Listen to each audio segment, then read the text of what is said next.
The sitting is resumed.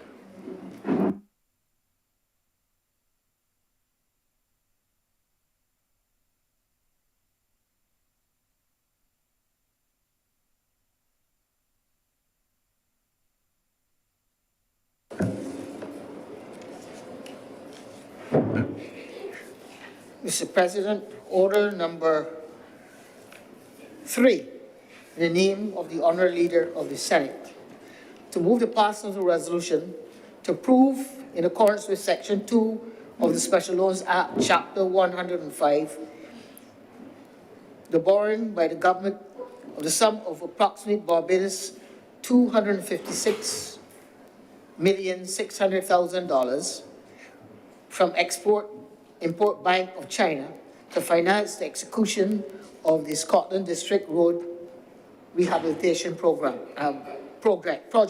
Sorry. Senator Cummings.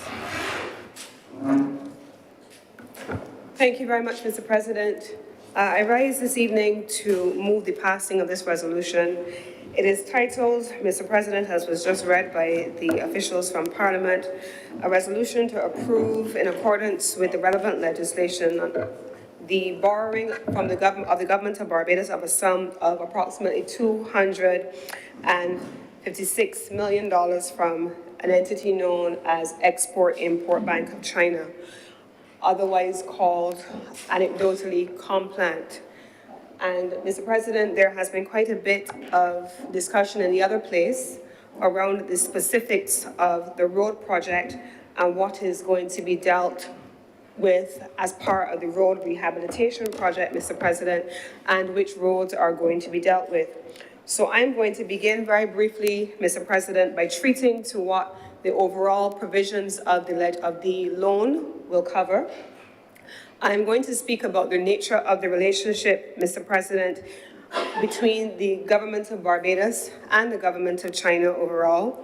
I'm going to speak more broadly, Mr. President, under the theme rural transformation, because anyone who knows the Scotland District area, Mr. President, knows that we are talking about rural areas, beautiful, spectacular, rural Barbados, and what is necessary in that area, Mr. President.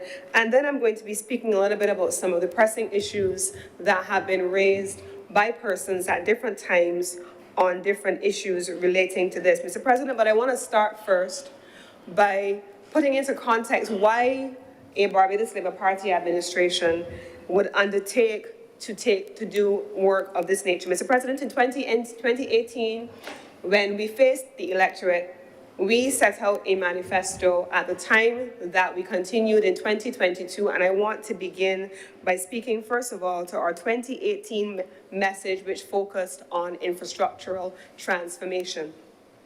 By 2018, we came to office, and under the umbrella of road repairs and road transformation, we inherited a government, Mr. President, and a country where no significant transformational capital works projects had been undertaken for over 10 years on our road infrastructure.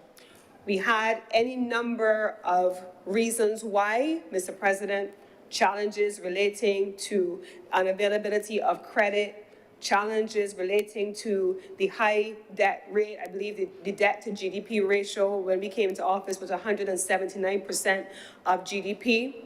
We are now, Mr. President, for the record, and I will come to that a little later, at somewhere in the vicinity of 129% of GDP, notwithstanding the concerns that have been raised in some quarters about debt accumulation. And Mr. President, we found ourselves in a situation where, despite a high debt to GDP ratio, and despite all of the expenditure that we were seeing in various areas, we were still faced with things that were considered by some to be transitory inconveniences, things like potholes, Mr. President. We were finding ourselves in a situation where all of our major roads were in difficulty, and we found ourselves, whether on Highway 7, Highway 1, Highway 2A, or even on the main ABC highway, unable to traverse the length and breadth of the country without having potential damage to our vehicles. Now, Mr. President, I use those examples as publicly traversed roads in commonly used areas. And if those were the areas that were problematic, Mr. President, you would imagine what rural Barbados would have faced on secondary roads which were less traveled. Mr. President, all across the Scotland District, all across Barbados, all across the countryside of Barbados, our road infrastructure has been and has continued in a state of disrepair. It is on this basis, Mr. President, that in 2018, this administration gave a commitment to address that in a transformational way. Mr. President, it is on that basis that in 2022, when we came to office, again, Mr. President, on the second occasion, that we made a determination to push even further with road rehabilitation projects. And so, Mr. President, under the Scotland District Road Rehabilitation Project, you now have a comprehensive road transformation project that treats to a stretch of road road rehabilitation from Beulah in St. Philip all the way to St. Andrew and everything in between. In May of 2022, Mr. President, you had a condition of roads survey completed by this administration under this particular project. And this was completed to look at a stretch of 188 kilometers of road. And then we went to have a further 35.1 kilometers of road, in this case specifically from Beulah to St. Philip to Sandpit in St. Andrew. And these roads were identified for the purpose of repair, reconstruction, and to have them upgraded where appropriate, Mr. President. And it is on that basis, Mr. President, that under the loan arrangement, the first step that this administration undertook, along with the Exim Bank, was to have a detailed scope of works review, to have the design work completed, or at least started in some instances as the roads were identified, and to have a detailed bill of quantities. This was a requirement that we followed, and we ensured that we had the bills of quantities, Mr. President, that would allow for us to ensure that that which was costed was that which was designed, and that the prices we were paid are the prices that we were being charged, and that it was fitting and within the scope of works. So, Mr. President, so far, quite a bit has started, and we were hoping that some of the remedial work would have begun by the 1st of June, but as was indicated by the leader of government business in the other place, who also serves as Minister of Transportation and Works, and therefore responsible for this particular project, that things will happen in the scope of redesigning and finalization that will affect the start date. But that notwithstanding, Mr. President, there are a number of roads that have been identified. The first road that have been identified as a sample road is Shorey Village. That road is to be milled and paved. The second sample road, Mr. President, is Vaughan's Road number 2. That road is to be milled and paved. The third one is Vaughan's Road number 1, and that is a reconstruction of that road infrastructure. The same thing applies to Suriname Road and Cotton Tower, that are all earmarked for reconstruction. Highway 3, Mr. President, running from Bonwell Junction to Gaggs Hill, that is to be milled and paved. And then, Mr. President, the biggie. Over the last several years, the area at White Hill has been badly affected. I believe the Member of Parliament for St. Andrew would have spoken in great detail about the anguish of the people and the families that live in that area and what they have endured. And what struck me as he was speaking, Mr. President, was that he was making reference to a church there that has been closed for many, many years, and people who have been unable to attend that church. Mr. President, my last name is Cummins, and that church is run by a woman called Evangelist Sirleen Cummins, my mother-in-law, or my former mother-in-law. And I've gone to church there on many years. For many years. I have had fish cake, fries, cake, and we call it bake sales to raise funds to do the rehabilitation of that church, to build that church, Mr. President. And so it is personal to many of us in many different ways, because I remember many a Sunday driving from my home, going to White Hill, going to harvest, quarterly services, where every church from rural Barbados under the United Pentecostal Church Assemblies of God would come from Shorey Village, from Crab Hill, from all of the areas, and they would assemble at the White Hill Church for quarterly services. That has not been able to happen for many years. And I say without question, that the people who have invested and the families who have invested in their community church at White Hill, which is replicated by the parent church in Orange Hill, that they would be looking forward to having the people who have grown up and lived in that community for many, many years and have given their hearts to service in that church community, that they would also welcome the rehabilitation of the road at White Hill that would allow the people who live down the hill to once more be able to come up the hill to fellowship with their community and the people from all across St. Andrew, St. Joseph, and as far as St. Lucie, Mr. President. So the White Hill rehabilitation is critical, not just for road rehabilitation, not just for the people whose houses are literally slipping and experiencing land slippage, but it's also important for community to encourage and to participate in their normal activities. I mean, you can't go to church. You can't walk from one part of the community to the next. Those are things that people experience over the last few years, and for them it is intensely personal. So I don't want to make this about a $256 million loan that is over 20 years, because these are the facts as well. The loan is meant to last for 20 years. There is a 5-year grace period. The interest rate for this loan is 2%. The only interest rate that is lower in terms of debt, access to debt, is IMF loans, which is 1%. And so these are the facts of the loan, Mr. President. These are the technical specifications of the loans. But the impact of what the loans will be used for, if I were to use the language of some of my colleagues, really is about how it affects the day-to-day lives of the people who live in the Scotland District area, Mr. President, and in a broader sense, that then includes the St. Joseph, St. Thomas, St. Andrew areas in particular. Now, Mr. President, let us also be very realistic about what we're dealing with here. I don't think that any of us here have grown up in Barbados where we do not recall land slippage in the Scotland District area. I don't think any of us have grown up in an era where we do not recall dealing with houses slipping or roads becoming impassable. We've all experienced that. Mr. President, just recently in my role as the Minister with responsibility for tourism, we were interacting with the concessionaire for Harson's Cave. And right there in Welchmore Hall Gully, a $10 million investment for the expansion of the areas around the Welchmore Hall Gully, Mr. President, have been impacted by the engineering challenges that the entire central parts of the country in Barbados face. The fact that most of the rock is limestone, and most of the rock is prone to slippage, and it makes what would have been a $1 investment a $10 investment because of the depth that you oftentimes have to go to and the engineering around it. And so that, Mr. President, is also a factor, as was articulated by the Minister with responsibility for transport and works in the other place, in the management of this project. And there are going to be those times, Mr. President, where you will see some changes in the actual execution of the project on the basis of what the engineers may find. Mr. President, also included in the work that we are dealing with here, Mr. President, is the question of the rehabilitation of bridges, gabions, and those kinds of things. That is also critical.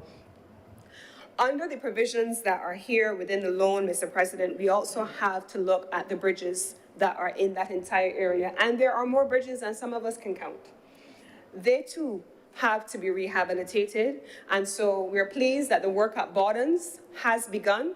We are pleased that the demolition work has been done, has been undertaken, and that the work to allow for the temporary bridge to be put in place is underway. Weather notwithstanding, we're today dealing with, and yesterday dealing with, and we are in the hurricane season, and so we expect that there will be some interruptions to the roadworks as a consequence of weather, the issues beyond our control. But we give the commitment as a government, Mr. President, that rural Barbados must benefit from a complete rehabilitation of the road infrastructure that allows them to traverse and to undertake the normal day-to-day tasks that everyone else all across this country is able to participate in. You should not have difficulties, Mr. President, going from school to work to home on a day-to-day basis in an environment where you are unable to travel comfortably. Whether you're traveling by car, or you're walking, or you're on a bicycle or a motorcycle, Mr. President, it is important for us to be able to do this. But I want to put this in context, Mr. President, because we live in a real world. The realities of where we are right now are not what we would like them to be. And so if I want to buy a home today, Mr. President, I don't know who in here, but I can say I am not in a position to go into my bank account and to pick up cash and to go and buy the property that I may want without having to face the bank. There is always going to be debt of some kind for the purpose of investment and transformation.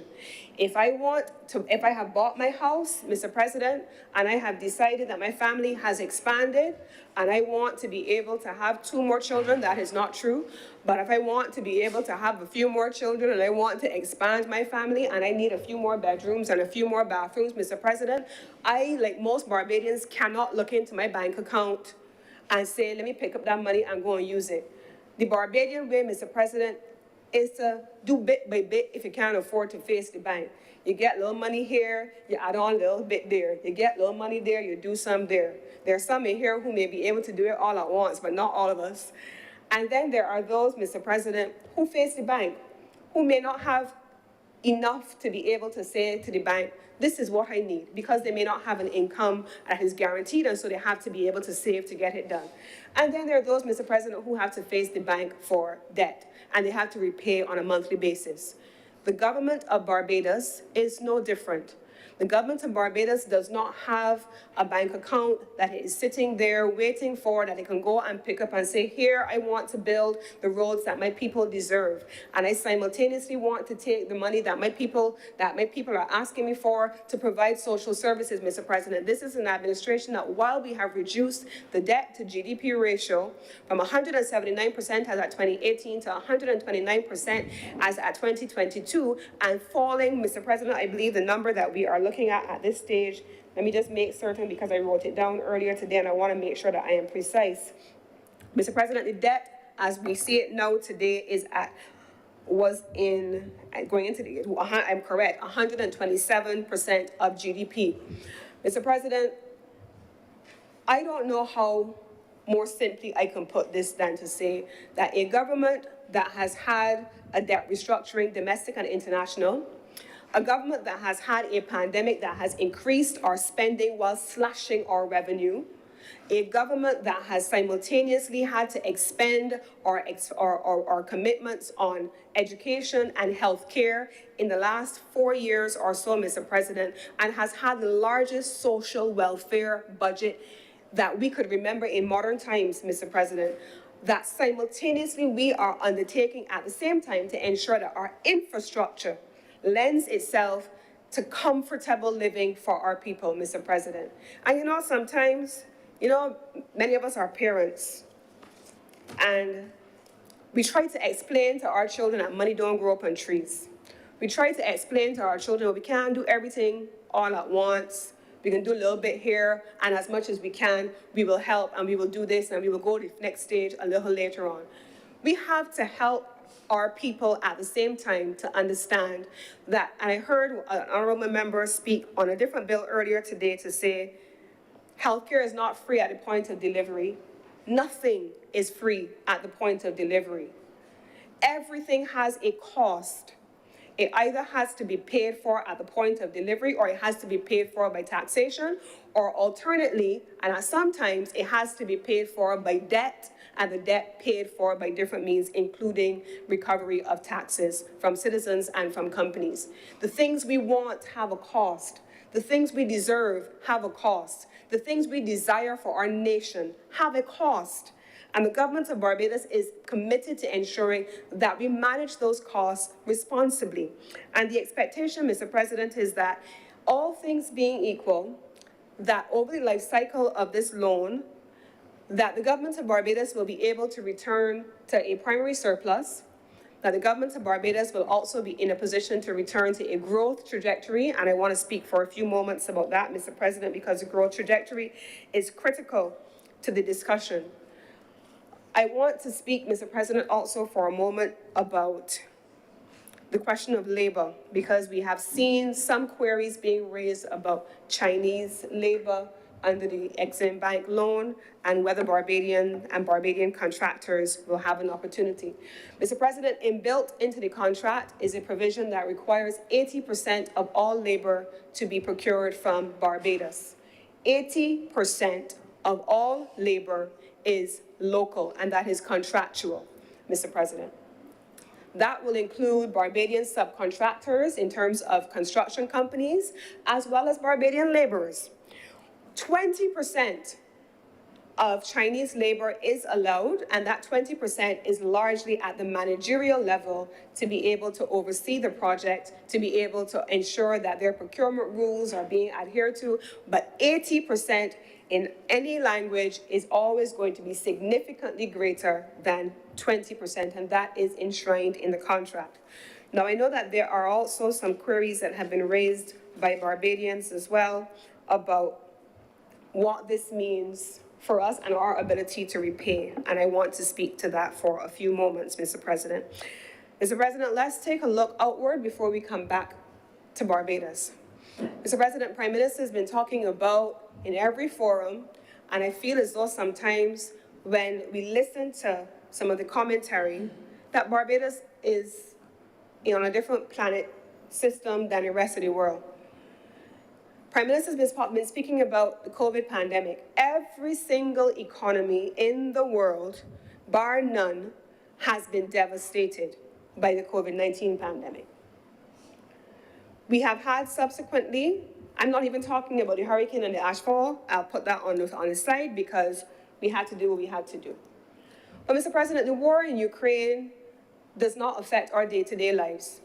We don't see it, we don't feel it, it's not next door, there are no shopping malls, Sheraton is not getting a bomb being dropped on it like happened in Kiev 2 days ago. We're not seeing that. So we think it's some abstract thing that doesn't really affect us. And sometimes people who should know better say things that you start to wonder if they actually do. Mr. President, Ukraine produces enough food to feed about 400 million people globally. 400 million people.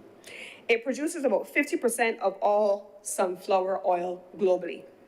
It produces about 10% of the world's grain supply and about 30% of the world's corn supply.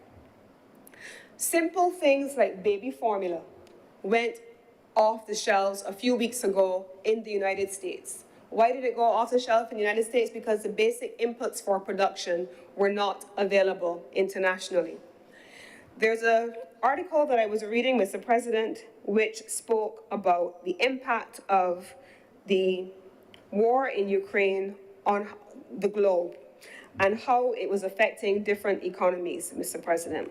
And one of the things that it said in the article, and it was an article by, I believe it was the World Economic Forum. In the World Economic Forum article, it said, Mr. President, that the impact of the war in Ukraine was going to reverberate across every region of the world. And it would affect the regions of the world in two principal areas. One, food prices and access to food prices, and commodity prices as a result of increasing fuel prices, Mr. President. It spoke also about the impact on inflation rates, and what impact that would have on prices in every single economy. It went on, Mr. President, to speak as well about the fact that while the Latin American and Caribbean region did not have a trading relationship in any substantial way with either Russia or Ukraine, that the impact of sanctions on those countries was going to push the price of fuel up in a way that the Latin American and Caribbean region was going to be among the most affected regions of the world in terms of inflationary prices. Mr. President, the prices that we are facing, all of us here in Barbados, are not a manufactured outcome of government policy. Neither are they the result of mismanagement of government policy.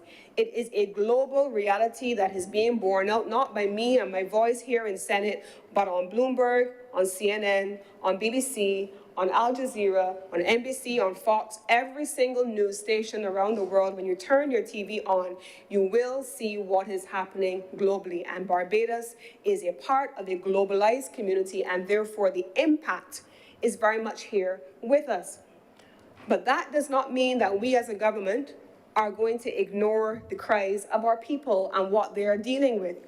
But it also doesn't mean, Mr. President, that we are going to, and I think someone said this to me many, many years ago, the problem with y'all as the government, y'all's make this thing look too easy. That's what they said, y'all's make this thing look too easy. So when you actually start to tell people what is happening, you're complaining. It is not that, Mr. President. We have, in many ways, made it look too easy, but it has not been, Mr. President. And the decisions that are being made by the government to press ahead with a comprehensive road transformation project, a comprehensive rural transformation project, an aggressive social reform and transformation program, Mr. President, that goes further than has been done by most administrations previously, Mr. President, to look at the institutional, the systemic, and the infrastructural challenges facing our social transformation, our social sectors, Mr. President, is an indication of a government who's committed to its people. A government, Mr. President, who is committed to ensuring that we can support. We in this House, Mr. President, a few weeks ago, I believe it was, passed a resolution vesting in a special purpose vehicle, the St. Joseph, what we then call the St. Joseph Hospital, to ensure that we could support the University of the West Indies, a government that has already ensured that we commit to educating every single Barbadian that applies to and is accepted at the University of the West Indies. A government, Mr. President, that cares is not a government that does not care, I should say, is not a government that is going to make sure that simultaneous to all that we're dealing with, that our healthcare system is getting the benefit of a significant investment, Mr. President. A government that has undertaken as well to review the overall cost of healthcare, as one of our government senators, our members of the Senate said earlier today, it has a cost. It has a cost. And the monies have to come from somewhere in a government where revenues have plummeted because of conditions that are not of our own making, but are global in nature and origin.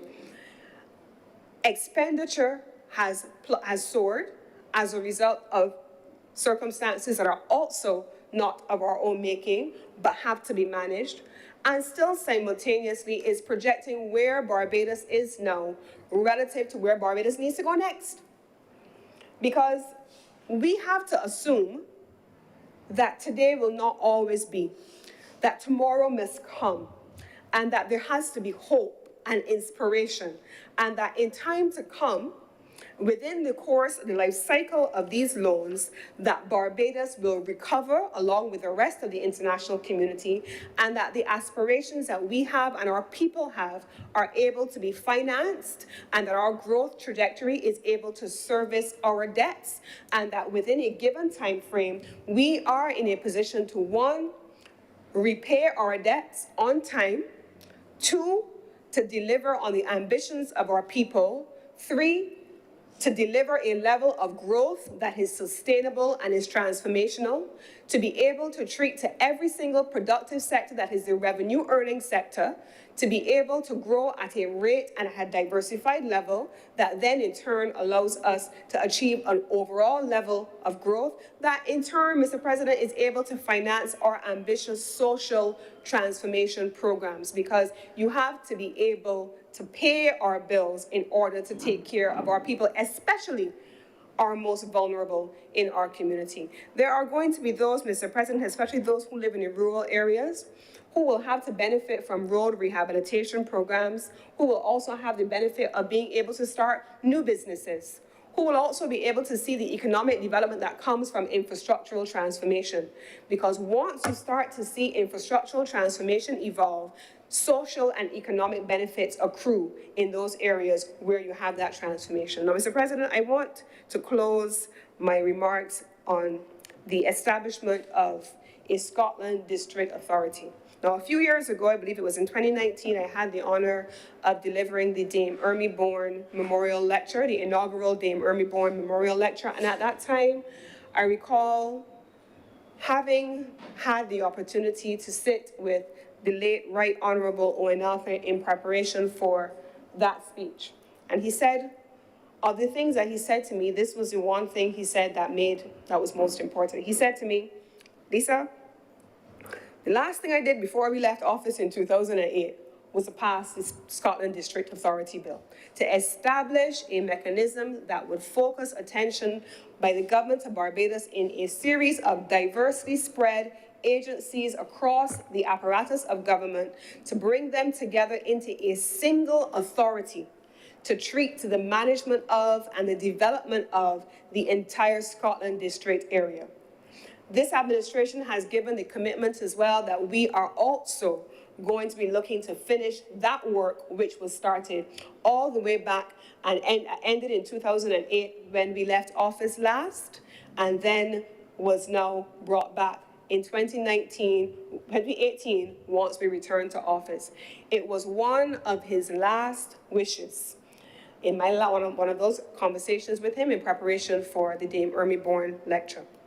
And I do happen to know that this administration is working at the level of the various ministries, in particular the ministry with responsibility for agriculture and rural development, to ensure that they are in a position once more to treat to the Scotland District area in a comprehensive way that allows for the entrepreneurial development of its people, the environmental and infrastructure transformation to take place in that region as well, driven by a road rehabilitation project that we have before us in this resolution, Mr. President, and then ultimately the creation of new opportunities for new centers of excellence and clusters to emerge in different parts of the country. There is no reason, Mr. President, why a Warrens Industrial District, why an Oistins, you have Martins Bay evolving in St. John as well. There is no reason why there cannot be an appropriately established ecotourism or eco-friendly cluster of businesses that evolves in the bosom of the Scotland District area. One that respects the ecological heritage of the region, of the area, yes, but one that also allows the people of the area to benefit from the provision of services using a cluster-driven model under the umbrella of a revamped and a reinvigorated Scotland District Authority. Mr. President, in closing, I just want to I just want to make mention finally, again, of the roads that are going to be covered: Shorey Village, Vaughan's Road number 2, Vaughan's Road number 1, Suriname Road, Cotton Tower, Highway 3. But I want to say those with the understanding that this is just the beginning. These are just the roads that have been identified, and I use the word sample roads. These are the sample roads that have been developed. Once these roads have been developed and you have done the mill and pave or the reconstruction as the case may be, depending on which road it is, you will then see the further identification of additional roads. And with those additional roads, you would have had the lessons learned from Whitehill and from the roads that I have identified already to say, this works, that doesn't work. This is suitable for the area. We have had success doing it this way, but we didn't really do it well in that way, so we need to pivot. And so it will allow us to have a second wave of road rehabilitation projects in the Scotland District area, having learned from the best practices established on your first outing with the sample roads, Mr. President. And so on that basis, we just want to take this time to give the people of the Scotland District area the assurance that this administration is committed to bringing you the development and the transformation which you deserve. We are committing to this loan $256 million because we believe that Barbados is going to be placed on a trajectory with all the other related measures that are being put on the table, Mr. President has spoken about in different fora, to allow us to repay this and every other loan, Mr. President. 2% versus 1% from the IMF, International Monetary Fund. Mr. President, these are concessional rates, and I want to close by saying this, Mr. President. If we, Barbados, are able to attract concessional funding at 2%, at 1%, suggesting, therefore, that there are those who have confidence in Barbados. Why would I not have confidence in us? If others have confidence in our ability to repay, our ability to manage, our ability to evolve and to develop, I can say here without fear of reproach, Mr. President, that I am not in the business of second-guessing myself. I am not in the business of having low self-confidence, and we as a people here in Barbados must never allow the psyche to evolve in Barbados that we cannot do those things that we set our minds to. We have confidence in ourselves, Mr. President. This government has confidence in Barbados. We have confidence in the management of Barbados under our leadership. We have confidence in those who are working with us to provide resources, and we have confidence in our people who are walking this road with us. And we share that confidence with all the international creditors who are also ensuring that they make it very clear in public spaces that they have confidence in Barbados to meet the standards that we set for ourselves. And on that basis, Mr. President, I beg to move that this resolution do now pass. Thank you, Senator Cummins. Any speakers? Senator Dr. Rogers. Senator Dr. Reverend Dr.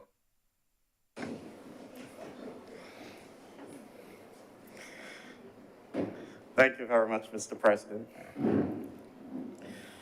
I rise just to say a few brief words on this resolution because it is one that touches a topic very dear to me.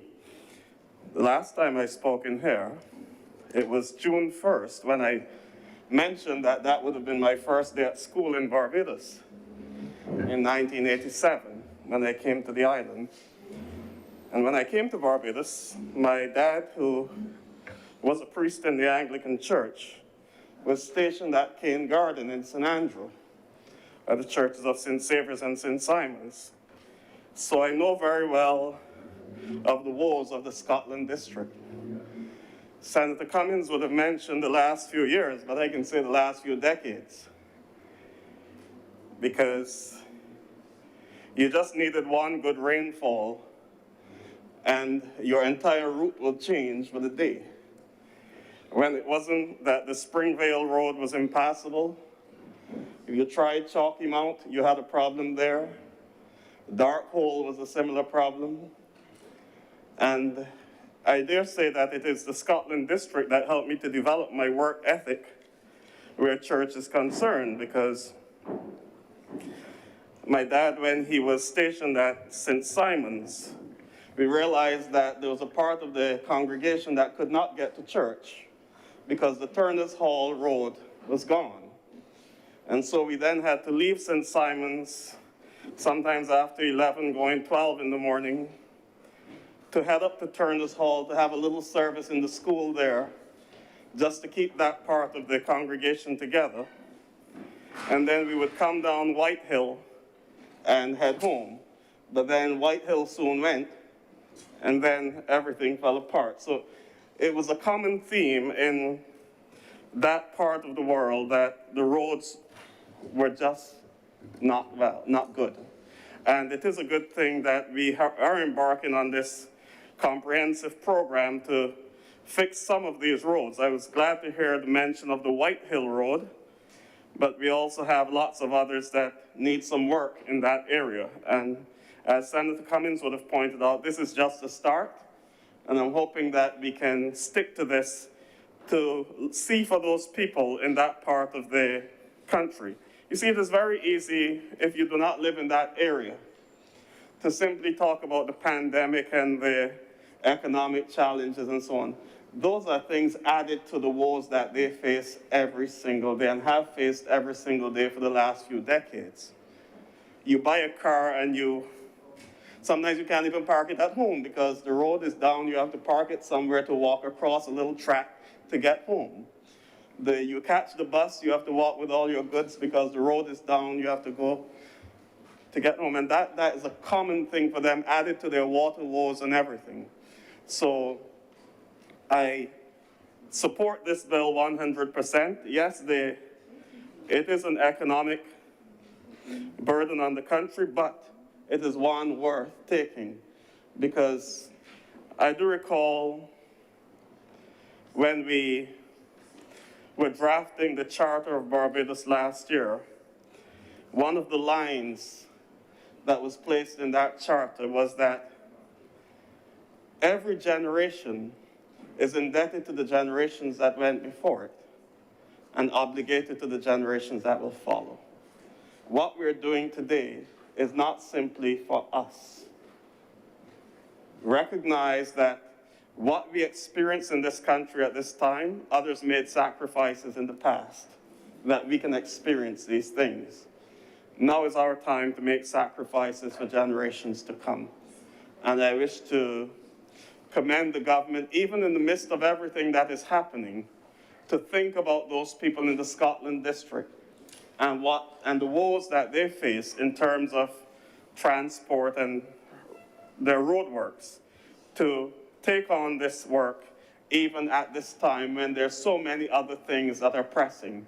But I believe that for the people in the Scotland district, this is very good news.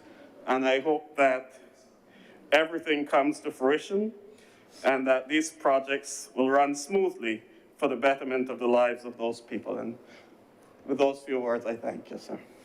Thank you very much, Senator Reverend Dr. Rogers. Senator Dr. Brathwaite.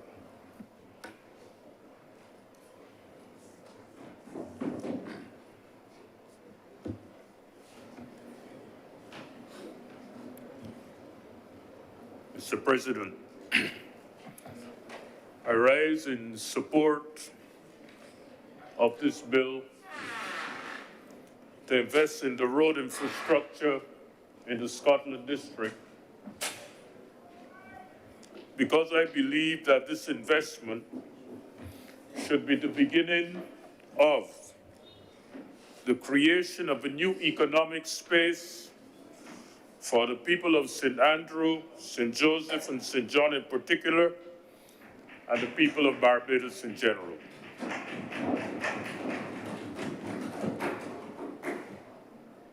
There are two facets of this initiative and potential future wealth that I would like to underscore. The first has to do with rural tourism, and the second has to do with food security and response to climate change. Mr. President, the Scotland district, which represents 1/7 of the total area of Barbados, demonstrates once again that Barbados is geologically unique. According to UNESCO documents, the district is the summit of an elongated submarine mountain range, several miles long, that stretches from Trinidad in the south to Puerto Rico in the north. It is therefore a unique geological site, being the only part of the mountain range that is above water. The district has rock formations that are reported to be over 50 million years old, and the formation of clay stones, chalk, and volcanic ash is unique in our country. It was considered by UNESCO in 2005 and is part of a tentative list of World Heritage Sites. According to UNESCO, Barbados also has an amazing array of sedimentary rock formations, and I quote, geological structures consisting of mobile material that was forced into more brittle surrounding rocks, usually by the upward flow of material from a parent stratum, and the largest of which is the subsurface of the Scotland district. The highest elevation of Barbados, Mount Hillaby, is in the Scotland district, 340 meters above sea level. Although small by comparison to some of the volcanoes in the islands of the Les Antilles, Mount Hillaby within the Scotland district is the summit of an elongated submarine mountain range, that is several hundred miles long, extending from Trinidad to Puerto Rico. The overall shape of the Scotland District is that of a round bowl cut in half by the Atlantic Ocean that borders along the straight east coast with sandy beaches and dunes. Mr. President, the Scotland District, end of quote. Mr. President, the Scotland District is the heart of the beauty of the East Coast and is therefore yet another gem in our heritage tourism package. In addition to Harrison Cave, the site can be yet another site of heritage tourism and a geological wonder of the world. Mr. President, the second reason for supporting this bill is because the Scotland District, an area of some 14,000 acres, has the potential to be the tropical fruit orchard of Barbados and could assist in achieving the national goal of planting 1 million trees in our country. In fact, given the fact that the average mature tree occupies about 400 square feet, we could plant 1,583,988 trees in the Scotland District. Tropical fruit orchards, mangoes, avocados, guavas, soursop, breadfruit, coconut, and Barbados cherry could be planted in the Scotland District area. An industry could be developed around these fruits, and we could develop an industry based on the production of fruit concentrates that could serve to replace those that we currently import. In the tourism industry, there is need to promote use of local fruits and vegetables in menu options, and local fruit and juices such as mango, tamarind, golden apple, soursop should be readily available in our hotels and restaurants throughout this country. The nutritional value of local fruits and juices should be an important incentive to grow these trees in the Scotland District. Research has shown, for example, that the Barbados cherry contains 100 times as much vitamin C as an ordinary orange. The fruit also contains antioxidants and other health-promoting ingredients. Herb gardens can also be produced and provided for in this area, and the area is an excellent location for the preservation of our biodiversity. The industry would provide employment opportunities, and the trees planted would not only help to stabilize the soils of the area, but also help Barbados to comply with its commitment under the Paris Climate Change Agreement. Mr. President, you will no doubt recall that Barbados, in its nationally determined contribution, communicated the United Nations Framework Convention, pledged to achieve an economy-wide reduction of greenhouse gases emissions of 44% compared to its business-as-usual situation. The current government, in 2018, committed even further to transition in this country to be 100% green carbon neutral island state in the world by 2030. The planting of trees in the Scotland District could contribute to the achievement of this goal. In summary, Mr. President, I see this bill as the beginning of a new era in the development of the Scotland District, and I hope that the next phase in the development will be a project that recognizes the true touristic and entrepreneurial value of this site, and one that will not only promote it as a heritage site, but will develop entrepreneurship and agribusiness opportunities for the people of the area.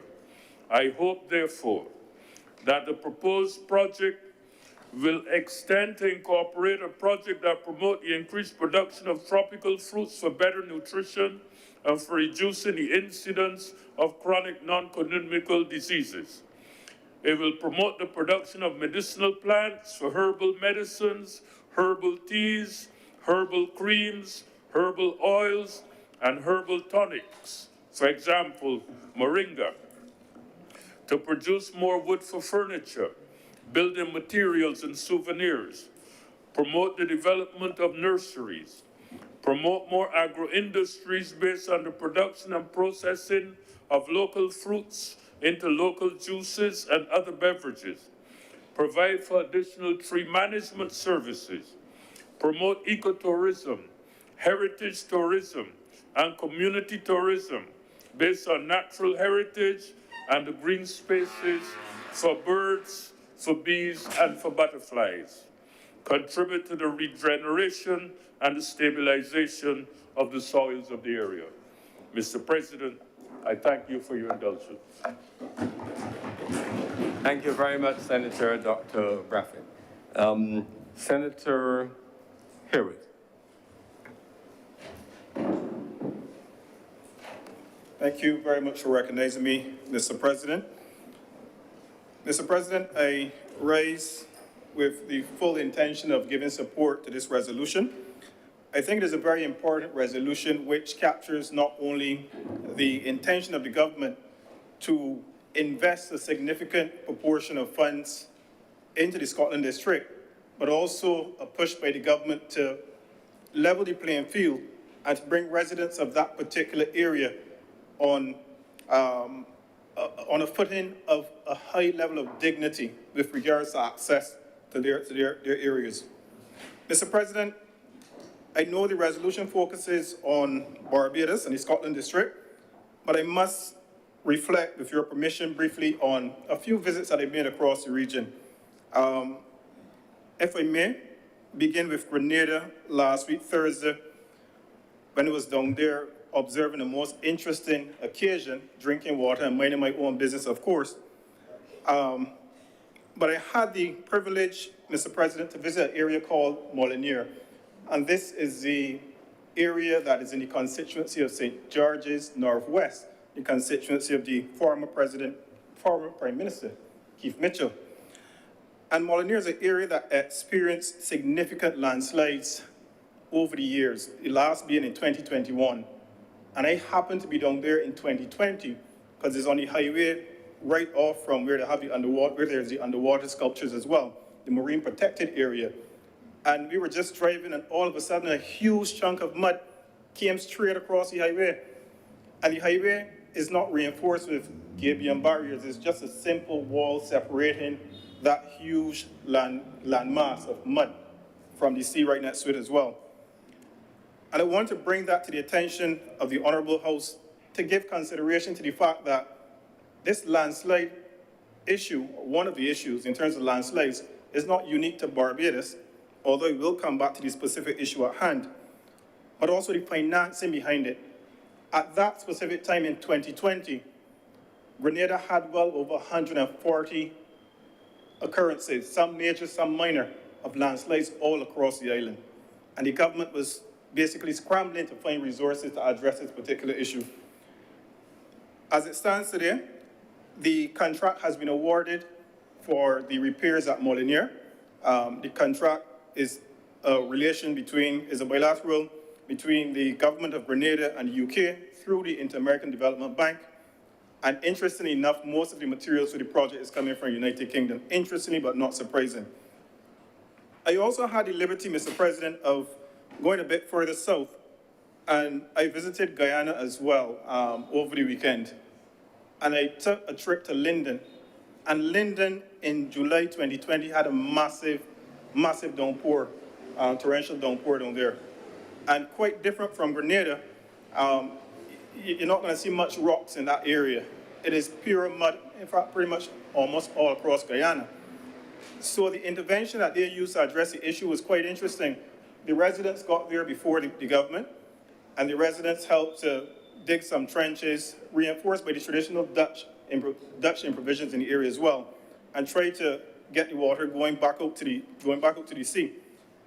Now, they also use something which is interesting, not necessarily gabions, not these big heavy boulders, some geotextile materials, which is a material that has a spider web-like kind of look. And what it does, it restricts the movement of mud whilst allowing the water to flow through the actual structures as well. I don't want to get too technical, but just let me highlight some issues which may not be too far from home, although they're in Guyana, that can be replicated here. the issue of cost, of course. As a result of these landslides, it costed significant amounts of money for persons to take shortcuts, and you're taking shortcuts, so you're spending more on gas, of course. And then the wear and tear on the vehicles because they were not structured roads that were taking shortcuts on as well. So whether it be tires, whether it be the chassis, the suspension, walking as well. Walking is good for you, but sometimes the distances that persons had to walk was unbelievable, particularly in the area of Molinier. And in Grenada, I have a saying, you're either walking up a hill or down a hill, no matter where you're going. And in most instances, it is really unbearable. I heard Senator Brathwaite just mention the UNFCCC national determined contributions that we're obligated to submit. And one of the issues that we face in terms of landslides and the diversions as well, which use more gas, is the contribution to greater greenhouse gas emissions as well. Because as a result of diverting, you have to obviously go along treks, and what used to be 1 mile turns into 3 miles, and you're contributing more to global warming as well. But I don't want to get too technical. Let me fly back to Barbados as I did on Sunday. And here we are today discussing the resolution, $250 million or so dollars to facilitate the road rehabilitation program. It is not a fly-by-the-night exercise. I suspect everyone recognizes that this is on page 8 of the estimates under the operations of government in terms of expenditure. And it is really no surprise. We know the area represents a seventh of the northeast of the island. As Senator Brathwaite quite rightfully said, in terms of its UNESCO recognition, it covers a stretch from Puerto Rico all the way down to Trinidad, and we are fortunate in terms of the recognition to have the highest peak along that stretch. But I also recognize that land slippage in that area is nothing new. As far back as 1901, and persons recognize it as the Boscobel landslip, it had a significant movement of materials in the area, up to 10 million cubic meters, about 50 football fields or so. That was prone to land slippage in the area. We also had more recent times in 2016, El Nino and La Nina in terms of the excessive heat, which caused the sediments in the soil to crumble a bit, and that area was at risk in terms of land slippage. La Nina, obviously excess rain, and that in itself causes a bit of land slippage as well. But I want to support this resolution because it is a resolution that supports the development of infrastructure in the Scotland district. It is a resolution that supports the advancements of economic activity, but more importantly, it is a resolution that supports the improved livelihoods for persons in the area. Now, Minister Cummings quite rightfully identified 6 or so roads that were identified. I had the liberty this morning of getting here on time still, but taking a short trip through the Scotland district with some members of the Ministry of Transport and Works, and I want to commend them for allowing me the prerequisite of observing in specificity some of the areas that are challenges. So I may repeat a few names, but Mr. President, let me list, I think this is about 23 roads or so, or more, you can count with me, because I want senators to understand the volume of the intervention that's being made. So we're looking at Trio Path, Troya. Well, I say Trio, potato, but I appreciate that.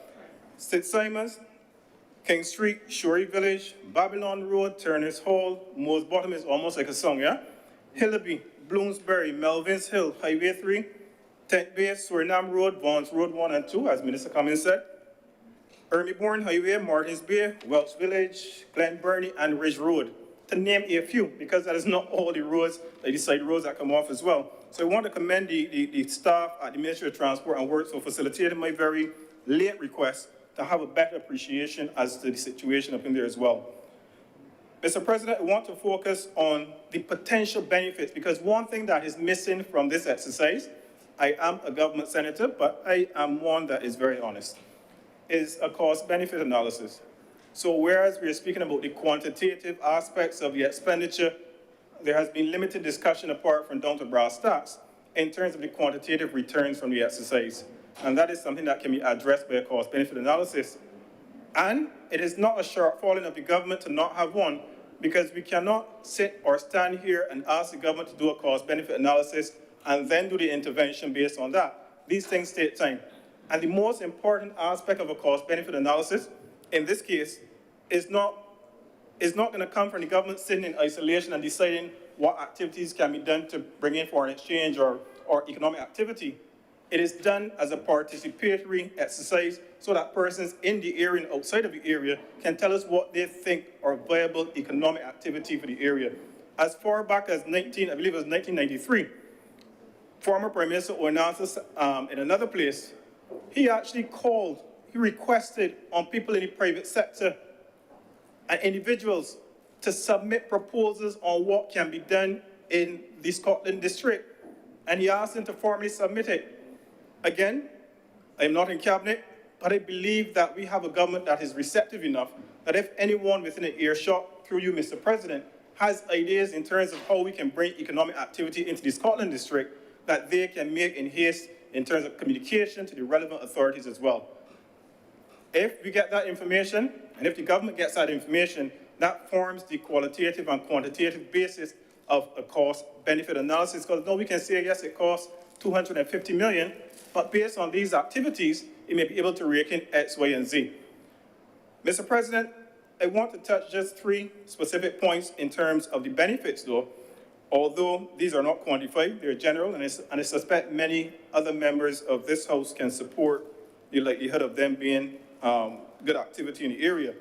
Agriculture, as one, Senator Bradford touched on this. And the Scotland district is a very sensitive area. And in sensitive areas such as this, when we talk about agriculture, we need to be careful as well, because not every agricultural practice in the area will have a long-term benefit to the area in terms of its geological structure. We can talk about aquaponics, something that has minimal impact on the actual environment down there. And I just want to underscore as well how significant the issue is of agriculture and targeted agriculture. Back in 1966, in November, when we declared independence, the residents of Melrose District were contemplating with the government, and they were very, very upset. They were saying that they wanted to move out of the area, and they wanted to move out of Melrose, not because they wanted to move out of Melrose because there were animals grazing on the flatlands, the pastures in the area. And why they wanted to move wasn't because of the cows' manure, but because of the grazing is going to lead to a lot of the root structure, the grasses that hold up the dirt and stuff in the area as well. So they feared that they were at risk in terms of their livelihoods, as simple as that may sound. And that just underscores the fact that yes, agriculture for the area is good, but targeted agricultural practices, sorry. The second one is really ecotourism, and the Minister of Tourism spoke to it as she did with the best authority. And this speaks to allowing persons who have an interest in ecotourism, who come from outside the island or within the island as well, to have an appreciation for what stands there in the Scotland district as well. The third one that I want to speak on is environmental. And I believe in this area, and this is environmental in terms of revenue generation, in this area is very unique.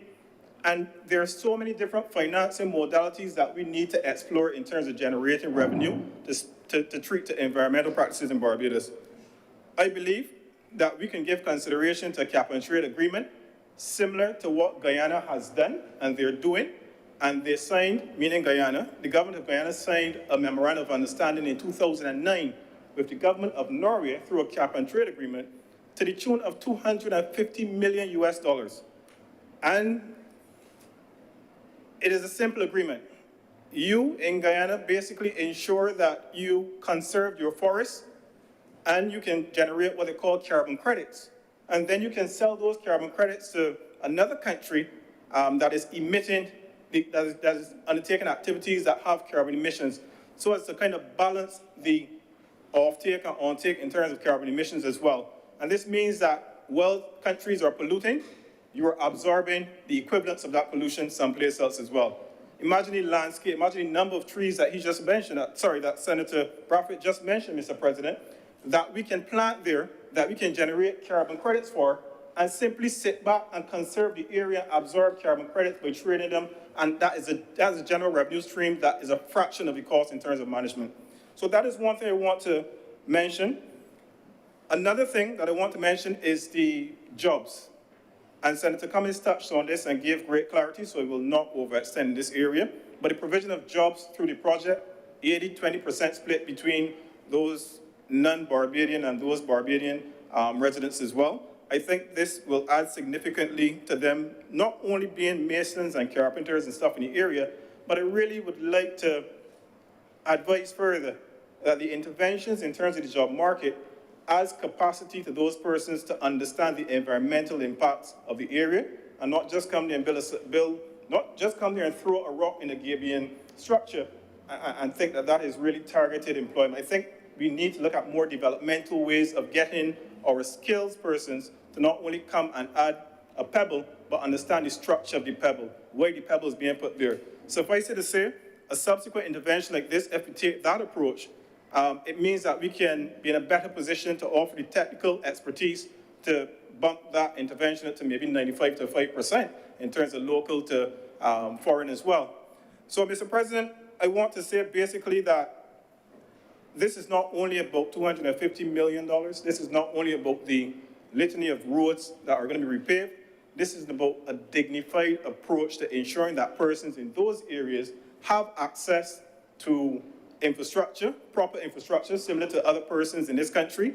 And with those few words, Mr. President, I want to support the government in its initiative and this resolution. Thank you.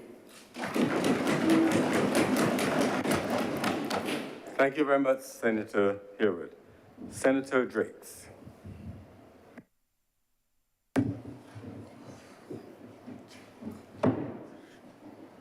Thank you, Mr. President. Sir, I am heartened to hear some of the interventions thus far in relation to the resolution before the House, because as has been mentioned, there has been some public angst around this particular loan, the size of the loan, and in some instances, the source of the loan, which is unfortunate. So I will ignore the asides. But, Mr. President, what is clear is the discomfort and the angst that is coming from the public. Although the government may have the requisite information, they may have the cost-benefit analysis, that is not something that the public is privy to in any comprehensive way. And in having that blind spot in relation to the breadth of information that the government has, I would implore the government to have more meaningful dialogue around the benefits of this project, because if it is a case that, as we've heard today, there are a number of roads that are being identified, a number of private projects that can then come from that rehabilitation project, then I think a comprehensive communication package, something along the lines where Barbadians are then given more information about what is the vision for the Scotland district, which this loan is a component of. But Mr. President, I really want to also talk a little bit about where we are in terms of our debt. And to say that a lot of the issues that we've had to grapple with recently, there was a defining moment in 2008, as we all know, in relation to the economic crisis. And because we were unable to grow the economy to spur significant economic activity, we then had another somewhat defining moment in 2016. Because, Mr. President, from 2008, our debt was $6.8 billion. The GDP, our gross domestic product, was $9.5 billion. And you can say that that was a relatively good position in terms of the debt to GDP ratio, 71%. Sir, and since then, without any serious intervention, we have hovered around the $9 billion mark in terms of economic activity here in Barbados. In that 10-year span, and you've probably heard this on numerous occasions, from 2008 to 2018, the debt ballooned from $6.8 billion to $12 billion, being cognizant that gross domestic product just stagnated at $9 billion. So what that did was then place pressure on our foreign reserves, as we know. In 2016, as I said, was another defining moment because that is when our import cover since 2008, for the first time, fell below the 2 months import cover in terms of foreign exchange. And that, sir, presented then the challenges that the government is grappling with in terms of having to restructure the debt in 2018, 2019. Whether you agree with how that was done, that was a course of action taken. But, sir, in 2018, our gross domestic product just finally passed the $10 billion mark. So in light of the restructuring that happened, anyone who was watching and monitoring just the numbers, just the plain numbers alone, would have marked that, yes, there was an improvement happening in the country. But, sir, as we know, we spoke about it this morning in the earlier debate, the pandemic happened, and we had to incur more debt to deal with the ballooning demand for expenditure. So when we look at having to restructure the debt, incurring debt due to the pandemic-related expenses and others, very little actually has changed in relation to the aggregate debt stock or the total debt stock that Barbados has. So in 2016, our debt was $13.3 billion. Our debt last year, based on the central bank's report, was $13.3 billion. So, although, yes, we have a set of funds allocated for all of the right reasons, if you just look at the numbers, there would be a cause for concern in the public domain. Because if it is a case that the pandemic has been so severe in terms of the amount of money we've had to borrow in such a short space of time, then any additional financing that the government has not fully ventilated would seem like it is a cause for concern.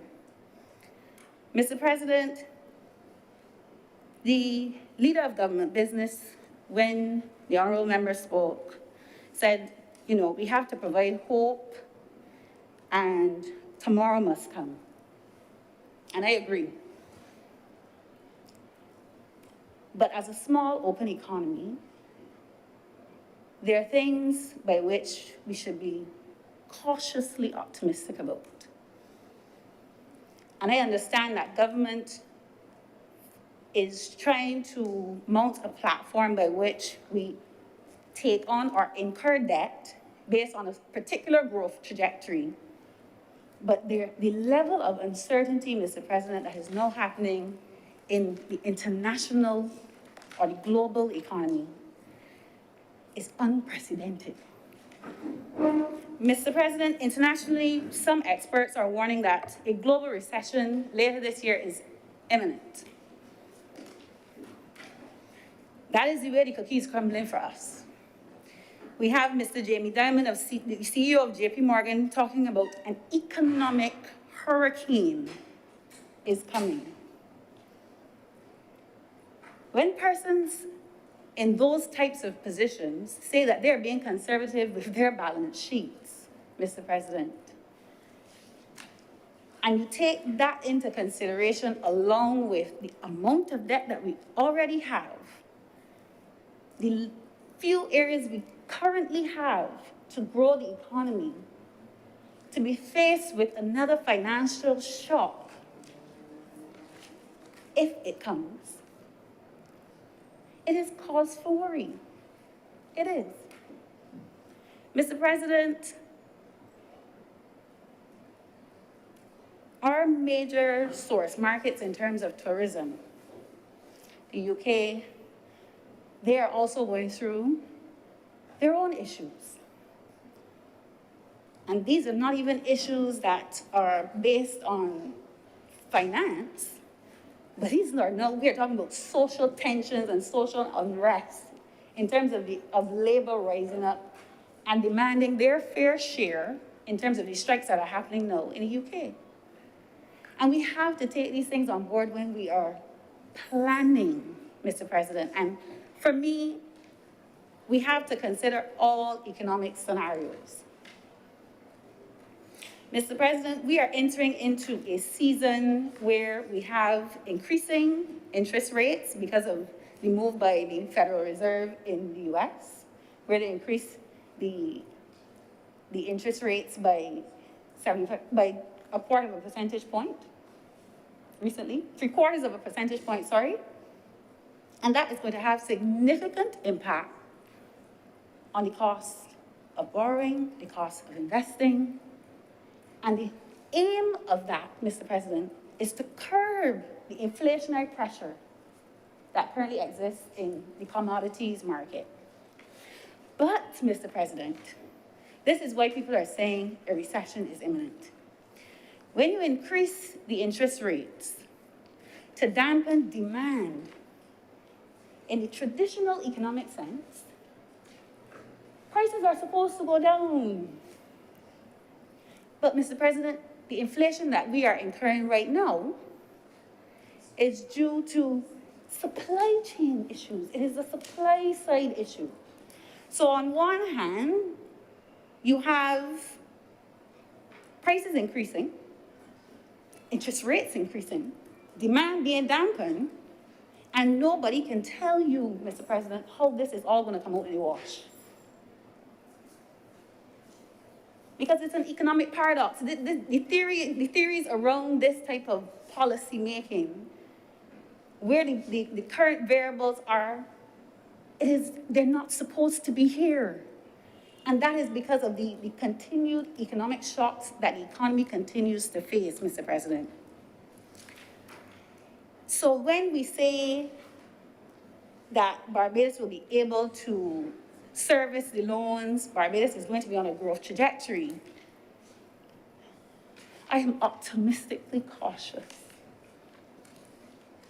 about that language. Because remember, we never recovered from the 2008 crisis. And the amount of shocks that have come and have devastated the Barbadian economy in 2.5, 3 years, it is going to be a significant undertaking to manage our immediate affairs as well as service loans. And on top of that, Mr. President, we also have, and this is by no means saying that the government should not embark on debt sustainability, a government that is trying to rein back in fiscal deficits, which in and of itself also continues to dampen economic activity because that policy measure pulls money out of the economy. Sir, so the angst, I think, is justified if given the full gambit of information. There may be some quelling in relation to, taking on this $256 million. But the question around, and I sympathize and I understand the plight of those living in that area. But when you're talking about a situation where you could be faced with food shortages, you could be faced with persons going hungry in an economy, people find it hard to justify road rehabilitation. And at this level of debt, Mr. President, and I really wanted to make that intervention. Mr. President, I want to, a number of things have been said, and I won't go over them. But I want to speak to the schedule that is attached to the resolution. Mr. President, I am a member of this chamber, and we've heard bits and pieces as well about the contract and the agreement. Mr. President, given the level of public discourse, given that at present Barbadians are saddled with, on aggregate total, $13.3 billion in debt per population, per capita, that's about $50,000 per person. If the government is intended to take on these types of debt financing facilities, we should be able to see the agreement. We should be able to see the contract. And that in and of itself propels us towards saying, yes, we are a mature republic and democracy. But isn't that what this whole program is about? This whole project around exercising and demonstrating, Mr. President, that we are moving towards governance that is more transparent, it is in a more mature state, and we can ventilate very easily in black and white based on what the agreement and the terms and conditions are, outside of just the grace period and the disbursements. Because we have, yes, a grace period 60 months from the effective date of the agreement. Disbursements, 48 months from the effective date of the agreement. But I have no idea what the agreement is. Mr. President, what is even of more concern to me when I read the resolution and the schedule and the accompanying schedule, this contract or agreement, the laws that govern this agreement are the laws of China. That is what it states in the schedule. The laws governing this agreement are governed by the laws of China. And this has nothing to do with being skeptical or there's anything untoward happening. But we just celebrated being a republic. We want to demonstrate that we are moving towards a mature democracy. What are the laws, Mr. President, that govern this arrangement? What are the specific laws? Which laws? Barbados has a gamut of laws. Which laws? I don't know. I don't know which laws. And, Mr. President, the final question that I would have to ask is, what are the terms and conditions if Barbados defaults on this loan in relation to the laws of China? What happens in that arrangement? Because we've heard about how great the loan is, how much time we have to repay, but what happens, what are the terms and conditions when we default on the loan? Mr. President, people will think that this is a joke. And persons, the average persons on the street take offense when an administration or government comes across very dismissive, because we've been given the mandate. So if we come and we ask a question, Mr. President, being our representatives, being the ones going to sign off on these loans, and if you're saying to me the laws of China govern $250 million in debt, you should be able to come and tell me what those laws are, what are the specificities, and in particular, what happens, Mr. President, if we default on this loan or any other loan in relation to this loan, because that is how the debt restructuring is outlined. Our external creditors said, we will only restructure the debt and you will make the savings only if you do not renege on any other debt. So is this loan even tied to other loans in terms of the terms and conditions? And these are the things that we should know. Because, Mr. President, we have to pay it back. It is not the 30 members downstairs and the other place. We all have to pay it back. We all in this together, Mr. President.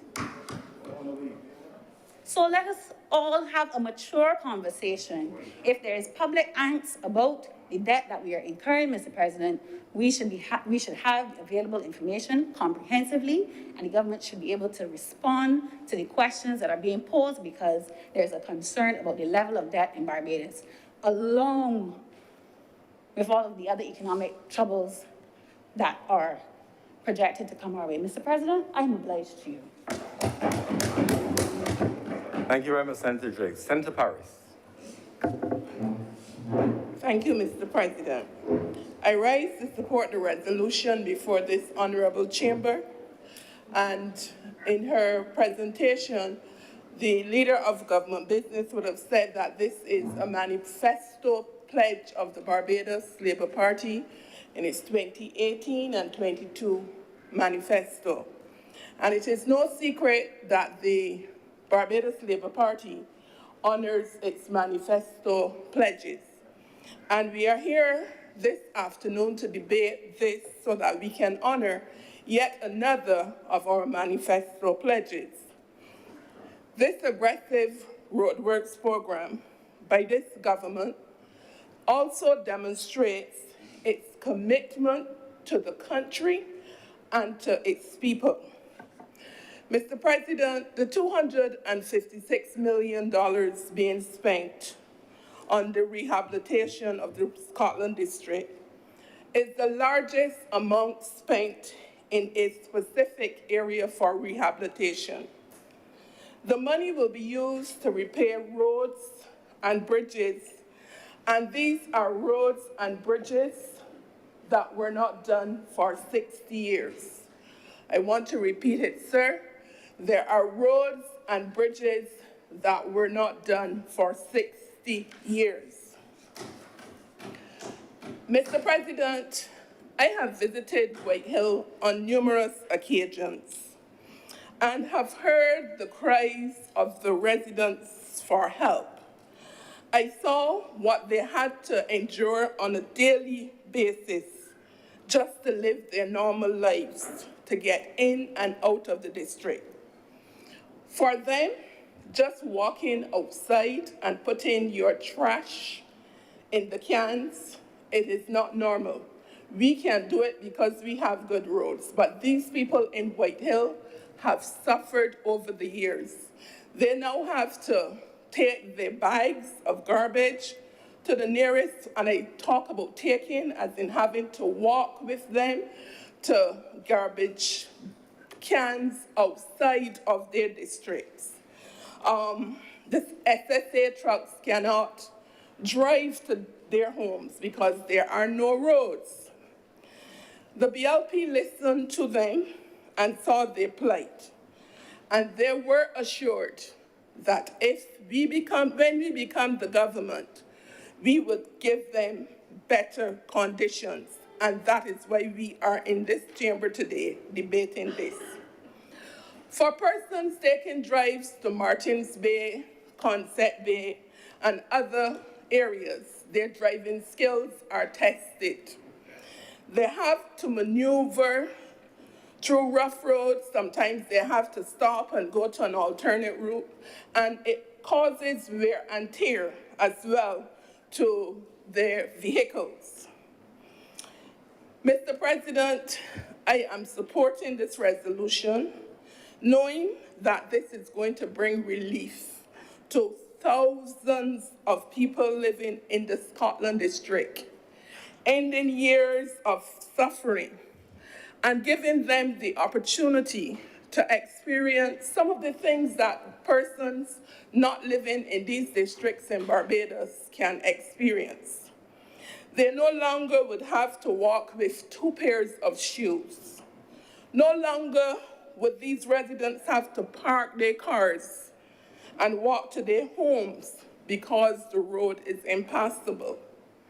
No longer would they have to fear the fact that if they have an emergency at their homes in the night and they have to call an ambulance, or if a fire truck has to come, that they cannot get close to their house. Mr. President, over the years, businesses were impacted by the lack of road repairs in the Scotland District.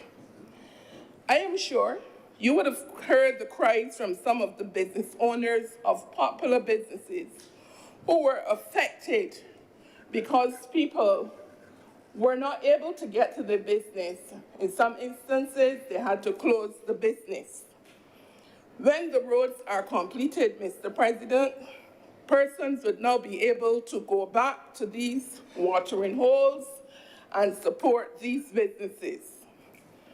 With the work being undertaken, in the Scotland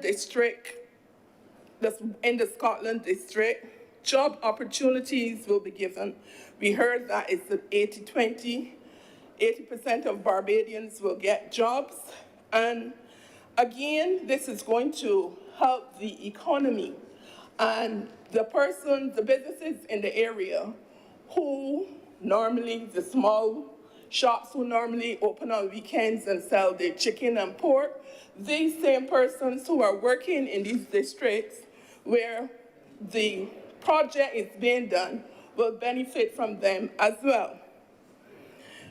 Mr. President, residents who were using public transport had some inconvenience. The buses had to drop them sometimes a long way from their homes, and they had to walk with heavy packages. If they're coming from the supermarket or whatever, they had to walk with these in their hands. The Transport Board had to adjust its Shorey Village route to accommodate commuters. The broken bridge stopped the Shorey Village bus from going into Lakes and Baxter's, and a shuttle had to be created. Residents in Whitehill also had the benefit of using the shuttle. But today, presently, this road that is used by the shuttle is getting smaller and smaller. So this road rehabilitation project is timely. Mr. President, I look forward to completion of these roads in Scotland District. But I would also like to use this opportunity to make an appeal to the Ministry of Transport, Works and Water Resources to work closely with the utility companies and avoid having to dig up the roads soon after the work is completed. Wherever possible, I am asking them to identify the areas that would need major works and work at coordinating so that we will not have to do repaving as soon as the work is completed. It is an inconvenience to road users, but it is also considered to be a waste of money and time. Mr. President, I would like to see the Ministry of Transport, Works and Water Resources give consideration to ensuring an effective public relations program to inform the residents and road users of the work being undertaken, when and where. They should work closely with the residents to prepare them as to what to expect when the project has started. Yes, the residents will be prepared for some inconvenience, but I do believe that they would have a better understanding in knowing what to expect if there are proper communication to them, if there's proper communication to them. Tell them about the dust that would come with this project, and also put plans in place to minimize the dust, because we have residents living in these areas who suffer from asthma and from allergies, and also make an effort to ensure that the dust is kept to a minimum. I think communication on this program is of importance to this project. Mr. President, signage in the Scotland District needs urgent attention. And again, I am urging the Ministry of Transport, Works and Water Resources to give attention to repairs of this signage. As you drive through the Scotland district, you see broken signboards, rusty signboards, signboards covered with bush. It is very difficult for road users to depend on these signs to assist them in finding their way, especially if they are not familiar with the road. I am asking again, Mr. President, for consideration to be given urgently to implement a sign maintenance program to address the issues identified. This would make it easier and safer for road users to traverse in the countryside. Mr. President, in closing, I would like to commend the economic team for negotiating this loan that saves the country a considerable amount of money, while at the same time resolving a long outstanding problem for the residents living in the Scotland district. Mr. President, with those few words, I am obliged to you. Thank you very much, Senator Harris. Senator Kevin Morse. Thank you, Mr. President. I trust and hope that my apologies were conveyed for my absence this morning. I keenly wanted to be here, but I was in the other place. They were indeed. Yes, sir. So my apologies to you and my fellow members. Sir, I did not plan to interject in the proceedings this evening, but I felt compelled to by the quality of submissions and to even some extent inspired by the nature of the asides, which were thrust forth to any comment that was made that sought to even query. I somehow did not hear any. Well, you have that We're in the same unique place. privilege, Mr. President. I am not so special. And I thought to myself that let me lend a voice that says the government is doing the governing and the Senate has no power on money bills. However, it does have the right, as is currently composed, sir, under the Constitution, to comment. And on this basis, I shall so proceed. Now, Mr. President, it might be a little known fact that I am of the North, for the North, and come from the North, sir. Mile and a quarter, sir, is where my family derived from, sir. And while we're discussing the Northeast, Mr. President, I do feel a kindred spirit which myself and my friend Senator Andrele Boyce would share, having derived from the plantation in that region, sir. And sir, now, we look at it from the perspective of what is being done, and we see the benefits that have been laid out. For my part, sir, this is certainly in keeping with the developmental push, and from what I have heard, sir, it sounds like a promise made that is going to be a promise kept, Mr. President. Yes. And sir, we have heard the benefits, the attendant local tourism push. Hopefully it would make the efforts with regard to the water a bit easier, and we know the government has been pushing in that regard.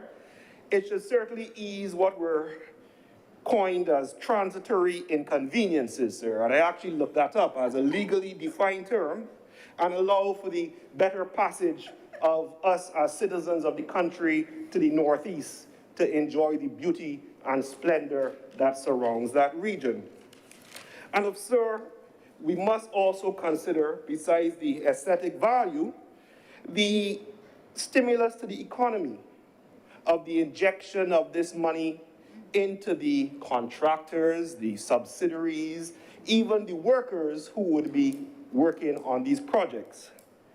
Now, of course, with everything, some idealists might say, well, which companies will benefit, sir? Do we have checks and balances with regard to the procurement process, sir? Do we have fair play to ensure that these companies themselves are doing what is a condition to take part in the bidding? But that's not the topic of the discussion today, sir. There are clear benefits to what is being proposed. In that regard, Mr. President, while there are benefits, as a Section 34 or 35 Senator, I believe is the correct constitutional reference, we like to highlight different perspectives with regard to the benefits and what are the concerns that have been echoed. Now, for my part, Mr. President, I received the token when I entered, reflecting on the fact that we are celebrating 45 years of diplomatic relationship with the People's Republic of China, sir. And certainly, the loan being provided by the Export-Import Bank falls in line with a policy which has seen that China has become the biggest lender of credit in the world, sir. Biggest lender of credit. So the entity, when we peruse the legislation, sir, is stated to be the Export-Import Bank of China, sir. This is stated, when you do the research, sir, as a government development bank which provides loans, guarantees, settlements, deposits, financial consultancy, and other bank-related services for export enterprises. And I think that persons who have concern should be reminded that we have previously borrowed from this entity in a form or fashion $170 million for the Sam Lords project. A project that is nearing its climax, and I'm sure to see all members in attendance as we celebrate. And I think a point should be made, sir, that it is a sign of a mature government. It is a sign of a mature and reasonable government that whence it was in the past that projects started by one administration were maybe not as eagerly embraced, that we see the Sam Lords project being taken within the bosom of the development of the government policy, sir, and that is to be commended. So, sir, I say to those who have fears that, well, there was money borrowed from this entity before, and I've heard the commentary with regard to the rate that is now 2%, and we must think about the confidence that is had with the economy and commend the economic advisors. And I think I would like to echo those sentiments. However, when we borrowed the $170 million back in 2017, I believe it was, or 2016, the rate was 2.5%. Now, Mr. President, you would know the difference of basis points, so I will leave that with you, but it is a better interest rate, sir. It is a better interest rate, sir, and it shows the development and how the government is mature in terms of the financing, and we are moving forward.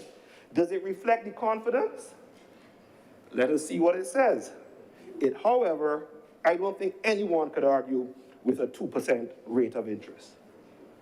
Now, when we examine the legislation which governs these type of loans, sir, the Special Loans Act, and how it has moved over the years, sir, we see that the money borrowed is charged on the general reserves and assets of Barbados. I was speaking to a colleague of mine, and I have received some guidance that that means reference to the consolidated fund. However, sir, the statement is that is a charge on the general reserves and assets of Barbados, which of course would understandably make someone raise a query, sir.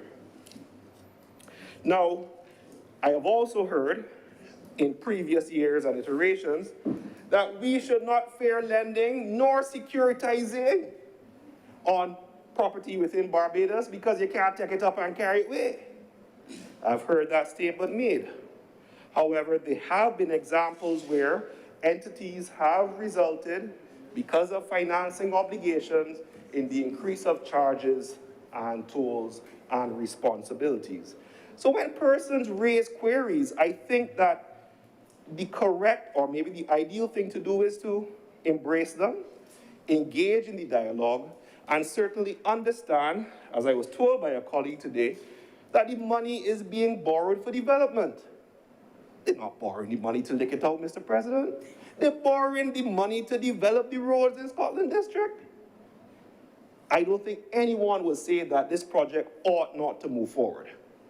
However, the same way it ought not to move forward in a mature democracy, in a nascent republic, I believe that if persons say, well, how is this being done, that while not coddling them, we certainly don't do a backhand, offhand remark that they ought not to raise a query, and they didn't raise a query prior. Sir, the fact is, China, as I would have indicated, is the biggest lender. So we're in good company. Currently, it's estimated, sir, that is $355 billion being loaned by the Chinese government, which is when compared to the $200 billion owed to Paris Club members and $300 billion owed to the World Bank.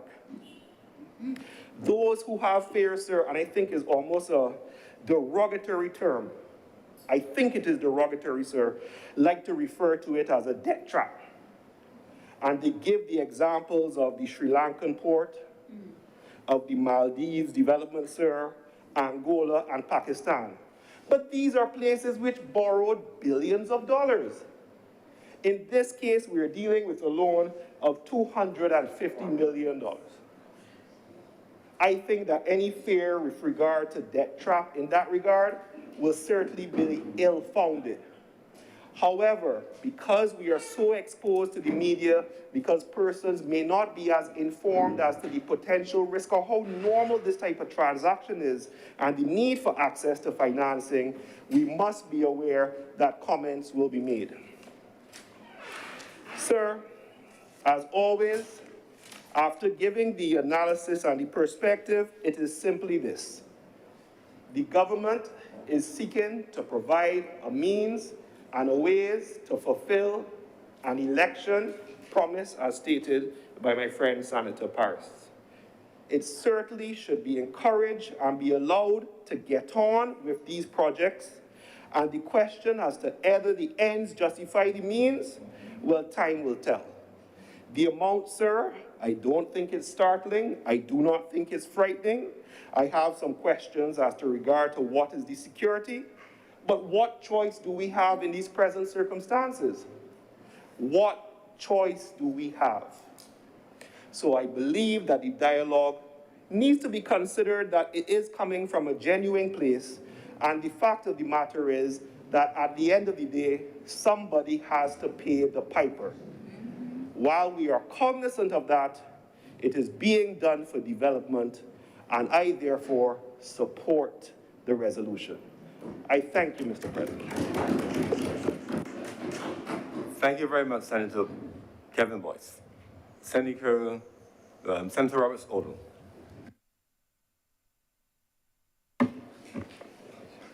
Thank you so much, Mr. President. Considering the time, I promise that I shall be extremely brief. But I felt it important, considering all that has been said today and today as a whole, to make some very short points. Because as some of the other speakers have pointed out, there have been some concerns raised. There is absolutely no way around that. But there are some basic facts that have to be laid down. 256 million, 2% interest, 20 years, 5 years grace. I believe, Mr. President, I think those are about the exact amount of the details I knew about my mortgage when I signed it.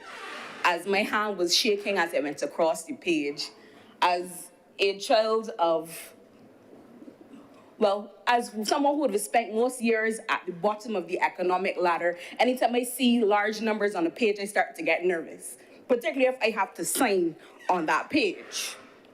So I can understand why some people would be concerned, because debt for me makes me itch. It's a conversation that I have to have with myself repeatedly before I sign any page. Am I sure? Am I sure? Because that is something that will generally make people itch, make them concerned. So I understand the concern. But the one thing I know, sir, I know that Barbadians are interested in seeing this country move forward, not necessarily for themselves, but not only for themselves in their everyday lives, but for all Barbadians. And one of the things that I heard by a senator previously that stuck with me is that the people of the Scotland district have been dealing with the issues that they have been dealing with for 20 plus years. That is absolutely hard for you to tell someone who has waited 20 plus years for their issues to be addressed. Well, this making me a little nervous now, so you might go hold on for another 20 plus years. I know that Barbadians understand that this government does not fall over itself to sign on dotted lines for large sums of money. We are Barbadians, that makes us itch. We're always concerned about it. And I understand that, but I also understand, and I know that no one in this or any other place is going to be willing to stand in front of me and tell me that Carlitha, who lives in an area where she has lived in fear for most of her life, who was born in the Scotland district, who still lives in it, and who, by the grace of God, intends to die in the Scotland district. I know no one is going to attempt to tell me that Carlitha should continue to live in fear for another 20 years of her house slipping down the hill. I know that no one is going to tell Shane, because Shane is a man who's very upset about the fact that in order to be able to preserve his life, he felt like he had to leave a home that was fully paid for and pay rent in Christchurch to ensure that his family is safe when he goes to sleep at night. I know no one is going to tell me in my face that those concerns should have to wait in the back burner, because I know that we as a whole are concerned. The state of the world concerns me greatly. The state of things going up in the supermarket concerns me greatly. I guarantee you that when I was in there on Sunday, I had to take some photos of the prices on the shelf because I was flummoxed as to what was really going on. But I also know that I, like most Barbadians, respect each other and feel as though I'm concerned, but it has to be done. I am concerned, but Barbadians cannot continue to be allowed to live in fear merely because I am concerned. I know that when this government came to power, we were all mightily concerned. And I know as we continue to see things change and we continue to see policies implemented that were for the betterment of better handling of our money, better common sense about what we did and how we did it, we started to feel a bit relieved. I know that COVID and the 3 other major catastrophes which have happened to us in that time have all given us cause to clutch our pearls and beg but why? But Kadir, but are we really, is this really something that we have to live through? And I know that every time I turn on my TV and I continue to watch the issues in Ukraine, it is an education and it is a horror movie all in the same breath. Because I had no idea how many things we used in Barbados came out of Ukraine. Absolutely no idea how a war on the other side of the world would affect my bottom line. So I understand. But the reality of the situation is Barbados continues along a path that this government has set for it. That we took every single rotten egg that we came and found and continued and continued, and still to this day, continue to find a way to make it work. Not just to make it work for now, but to continue to improve it. To continue to look for ways to minimize debt where we can, to continue to look for ways to take something called good debt, to take on things only that are for the betterment of Barbadians and Barbados. Because the reality of the situation is, I often think of Barbados like a household. There are standard bills every single month. Those bills are coming. So if the fridge stops working, as my good senator pointed out earlier, like some power ain't gonna tell me, all right, I'm gonna allow you this month, checking next month. Water Authority isn't going to tell me that. My regular bills are going to continue, but I still have to find a way to do what needs to be done, because the food in that fridge still has to be able to be kept cold, and the people in this house still have to be fed. So I'm going to look for a method through which I can secure financing to get the appropriate appliance. That is all we are attempting to do, because these people cannot be asked to continue to hold strain. It is enough. I know that the people of White Hill can tell you it is enough now. We have reached the point now, and I know that whether someone considers it political or not, the good operating for persons in this country to be able to live without fear and to live in good conditions is not just the business of the political, it is the business of every citizen of this country. So no one is going to stand or step me on the street and look me in my face and tell me that they don't understand the betterment for this thing to happen. That they don't agree with and want better for other citizens of this country, because the countryside did not just get cut off. The countryside is not just an abstract place that we go every Sunday where we want to just and breathe out. The people who live in the Scotland district are citizens of this country. They traverse all of the other roads. But when it comes to their own areas, when it comes to getting in and out of their home, when it comes to feeling safe in their own communities, they must be allowed to do the same thing the rest of Barbadians do, sir. So I will say this. I fully, completely, and utterly support the bill. I understand that Barbadians have concerns, and I know that this government will continue to make sure that it addresses those concerns as it can, because the concerns of Barbadians are the business of this government. Please rest assured, we do not do this much talking, this much meeting, this much giving of information just for giggles.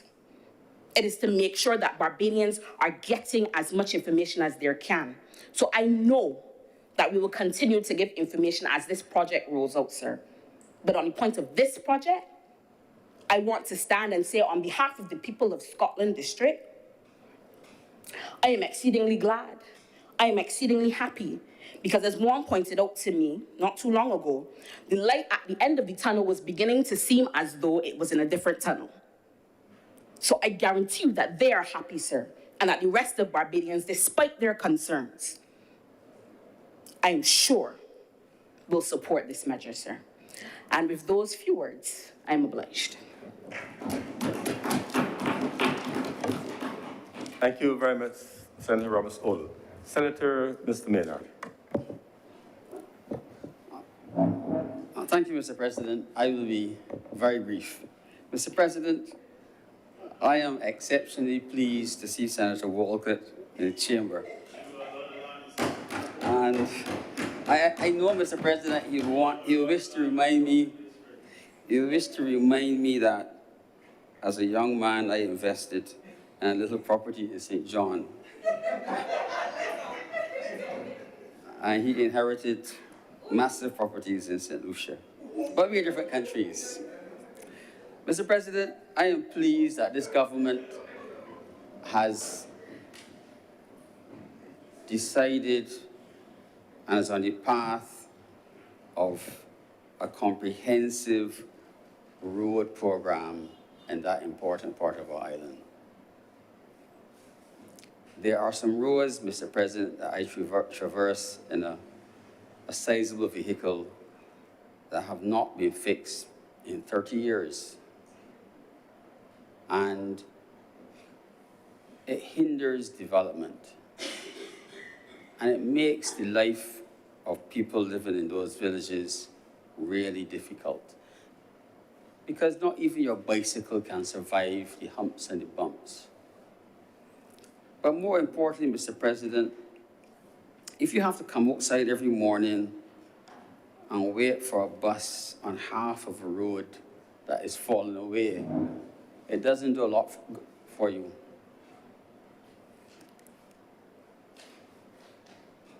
Senator Brathwaite, Mr. President, I think he mentioned water.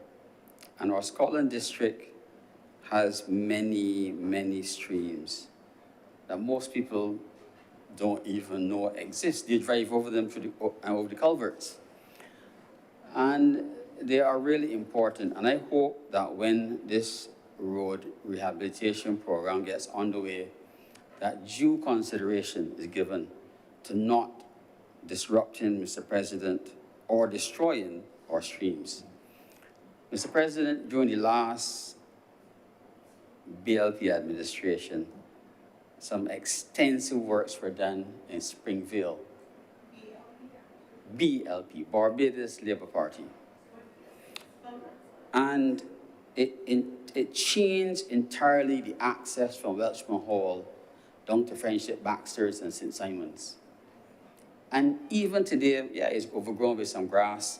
It is there, and the road is absolutely stable. And I'm sure it was done at large cost. So if this money is spent, Mr. President, doing a similar quality of work, it'll be well spent, and it will serve this country well for a long time, Mr. President. I thank you. Thank you very much, Senator. Mr. Maynard. Senator Cummings. Thank you very much, Mr. President. And I want to take the opportunity to express appreciation to all honourable senators who spoke, and I want to respond to some of the queries that were raised by each of the senators, or the points that were made in recommendation. Well, Senator Rogers spoke about the benefits that will accrue in the same way that Senator Shanika Roberts-Odell also did, and the benefits, therefore, that would be derived by the residents of the area. I think that that is one thing on which we all can agree will be perhaps the most important impact or important outcome of this investment in our people, because that's really what this is ultimately, an investment in our people, in particular, in this instance, our people who live and earn a living in the rural parts of this country. Senator Dr. Brathwaite, in his contribution, spoke in great detail about the importance of the rural areas and rural tourism and a contribution to agriculture. I deliberately, Mr. President, even as the Minister with responsibility for tourism, spoke only very briefly about ecotourism in the area, because I did not want this to be treated to as something that was for anyone except the people of the Scotland District. I chose not to anchor my own comments as Minister of Tourism in the advantages of tourism for the sector, but of course I subscribe to the benefits that will be derived as a downstream benefit, of course, to tourism. And that in its own right, Mr. President, will also give economic benefits and commercial opportunities to the people who live and potentially can develop new businesses in the area. Now, Senator Harewood in his contribution spoke about the importance of development of skilled professionals, persons who can work in the construction industry in the area, and people who can be developed. Mr. President, I was very pleased to be a part of a cabinet that just a few weeks ago announced publicly for all to see and all to hear the launch under the umbrella of the Ministry of Education, Technical and Vocational Training, the Construction Gateway Project. This was a manifesto promise. It is again an instance of a Barbados Labour Party that makes promises and keeps those promises, Mr. President.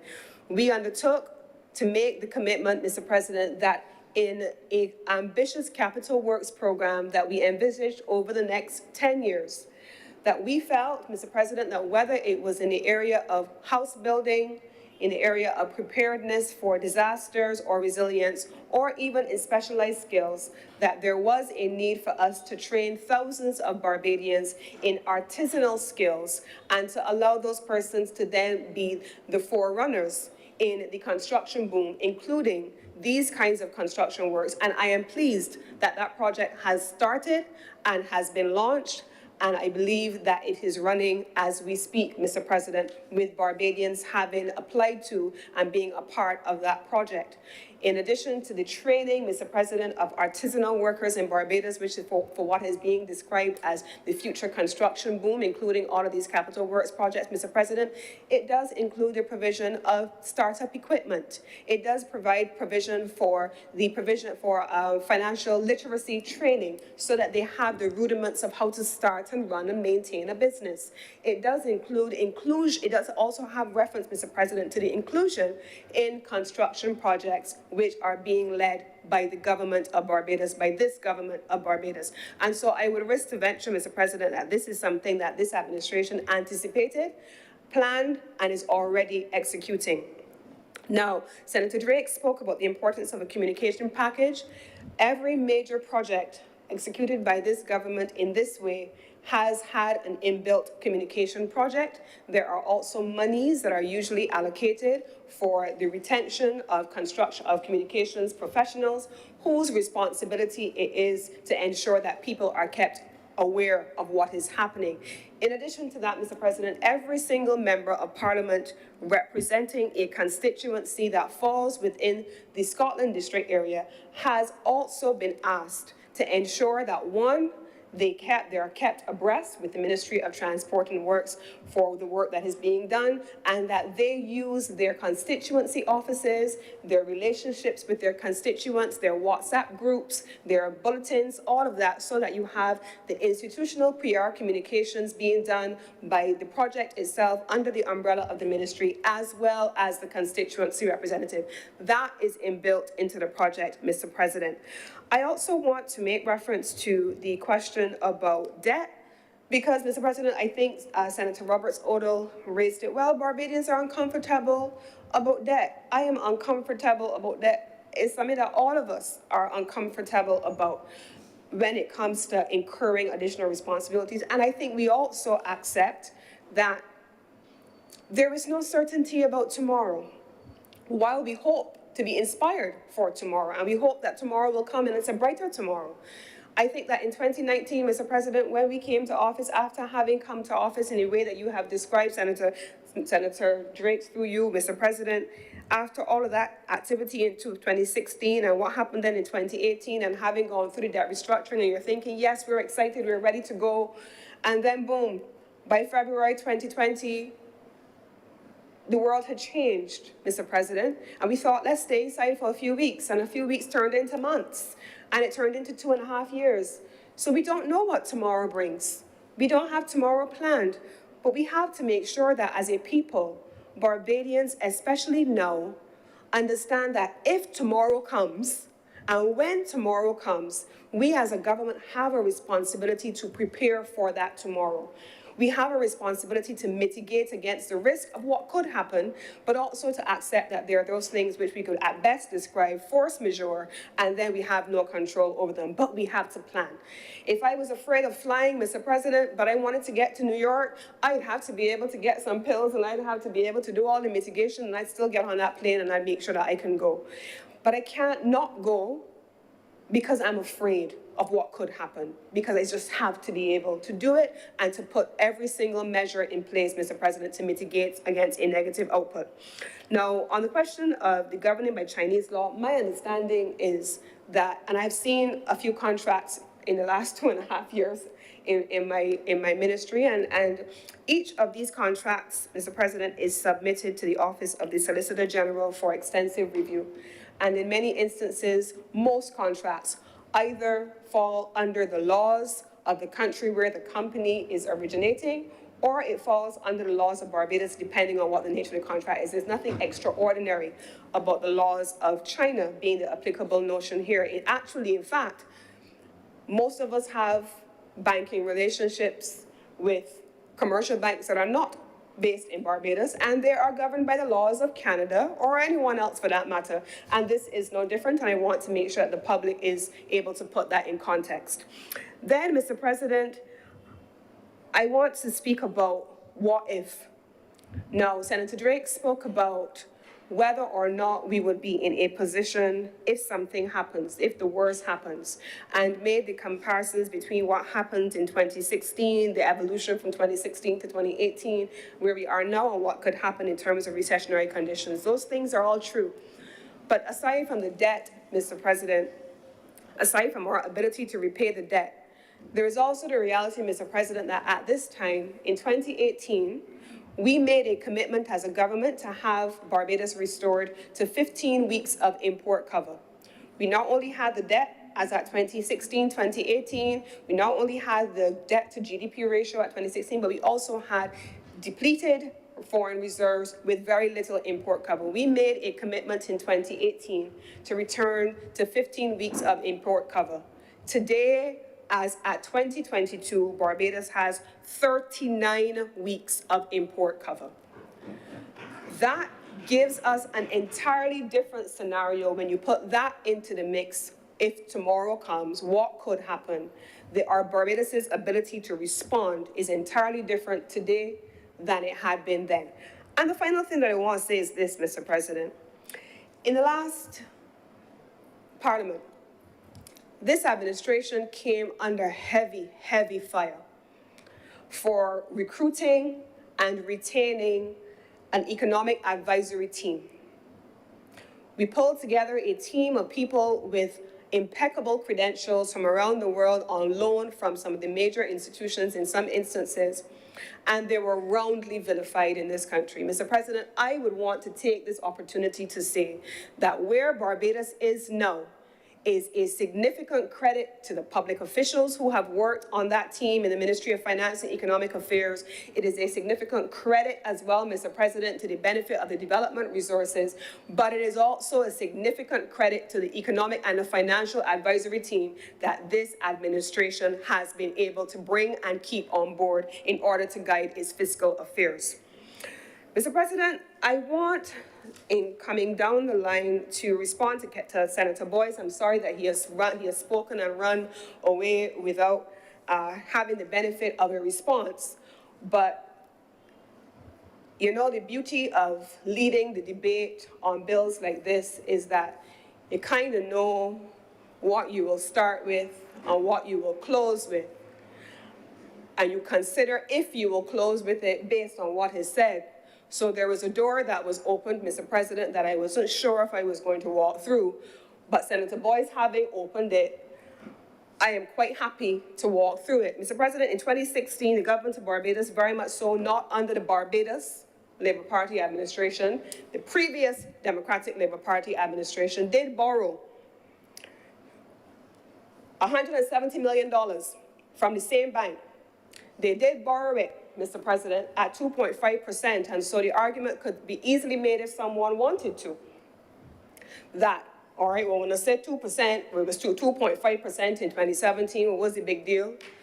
Mr. President, there is a provision within this loan agreement that this administration spent a lot of time navigating because of that 2017 loan, Mr. President. That 2016 loan, under the Democratic Labour Party administration, put Barbados in a position, and I want people to hear me clearly, where sovereign assets owned by the state were liable to be picked up and owned by a foreign entity if there was a default on the loan. I want to repeat myself. The 2016 loan of $170 million at USD at 2.5% provided for a port, an airport, anything to be picked up if there was a default. That was not done under the Barbados Labour Party. That was done under a previous administration in 2016. Whichever administration was in power, you would know then. This administration, for this loan, in 2022 has ensured that there is a clause which guarantees sovereign immunity for all state assets. And the assets, therefore, what is picked up here, Mr. President, and when Senator Boyce went down the road of talking about the lien against I was making sure I kept careful notes. I think those of you who know me know I'm always prepared. When he went down the line of speaking about general reserves and assets of Barbados and the charges to the consolidated fund, Mr. President, this loan is charged to the consolidated fund under the Barbados Labour Party administration because it is not charged to our ports or our airports and any of our sovereign assets, as was done under the Democratic Labour Party. That is why it is charged to the consolidated fund. We have protected the people and the assets of this country from the things that we expect people to be concerned about, Mr. President. This is not fly-by-night government. We have not put together a fly-by-night team of people, Mr. President. So yes, open the door because we are happy as an administration to walk through it. We are happy to draw the correlations that yes, on the Sam Lawrence project, we inherited a project, but we inherited a project that we will open, we expect, in December of this year. I believe we have meetings with Wyndham on Friday afternoon. But we walked through the door knowing that a previous administration, despite watching the news like all of the rest of we, and seeing what was happening in instances where state assets had not been protected in loan agreements, still signed in 2016 an agreement that did not exempt our state's resources. This administration has made sure and done just that. So there is no difference, there is no correlation, I should say, because there is a huge difference between what the government of Barbados, as it was constituted in 2016, did, and what this Barbados Labour Party has done in 2022 as it relates to this loan. And I am proud to be a member of an administration that ensures that the interests of the people of Barbados are protected, even if we are in a scenario where we are unsure about what tomorrow will bring, unsure about whether later on in the year there will be recessionary conditions, unsure about whether there will be another pandemic, God forbid, by the time we wake up tomorrow morning, unsure about what the growth trajectory is going to be, but we're going to put our best efforts into ensuring that it is an upward trajectory, but we make sure that that which we already own and that in which we have already invested, it remains belonging to the people of Barbados.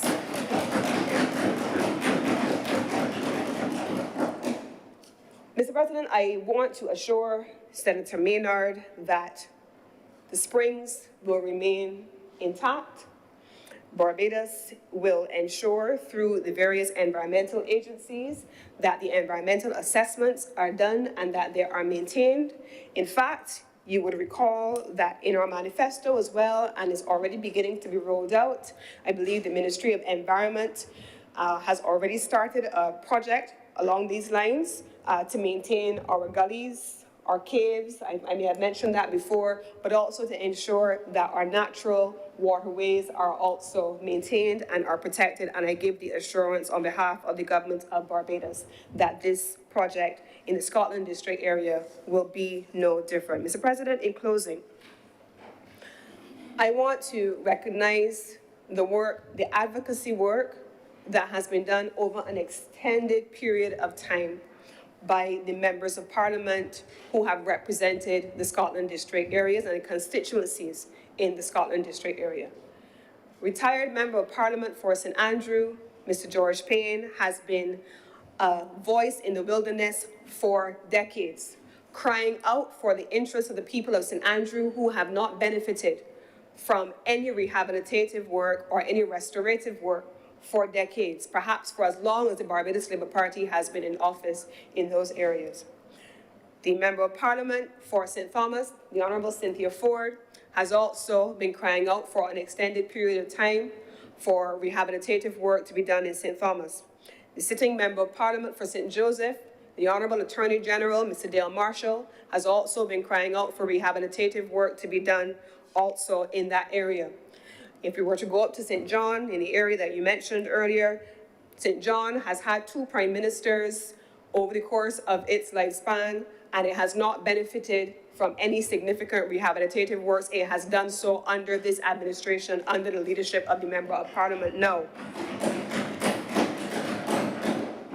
Mr. President, I am hopeful that tomorrow will come and it will be a brighter tomorrow. I am confident that even if it is not a brighter tomorrow, that the government of Barbados, of which I'm a member, will be able to mitigate whatever challenges come. I give the assurance that we will put our best efforts into ensuring that that will be the case, Mr. President. I look forward to working with all of the partners to be able to ensure that when the people of the Scotland District are able to benefit in the first instance from this rehabilitative work, that ultimately, after the fact, the people who visit us, those of us who are domestic tourists and those of us who come from internationally, will also be able to see the beauty of the Scotland District and the beauty of a transformational exercise in the rural parishes of our country. And with these few words, Mr. President, I'm obliged to you and I beg to move that this resolution do now pass. Thank you, Senator Cummins. The question is that this resolution do not pass. Honourable senators in favour, please say aye. Aye. Those against, please say no. I think the ayes have it. This resolution is no pass. Senator Cummins. Thank you, Mr. President. We are having an early evening. This brings us to the end of government business for the day, and I wish to adjourn. I beg to move that the Senate is adjourned sine die.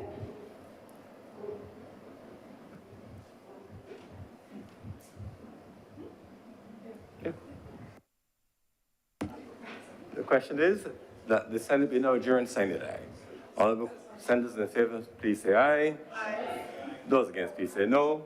Methinks the ayes have it. This sitting, the Senate is therefore now adjourned.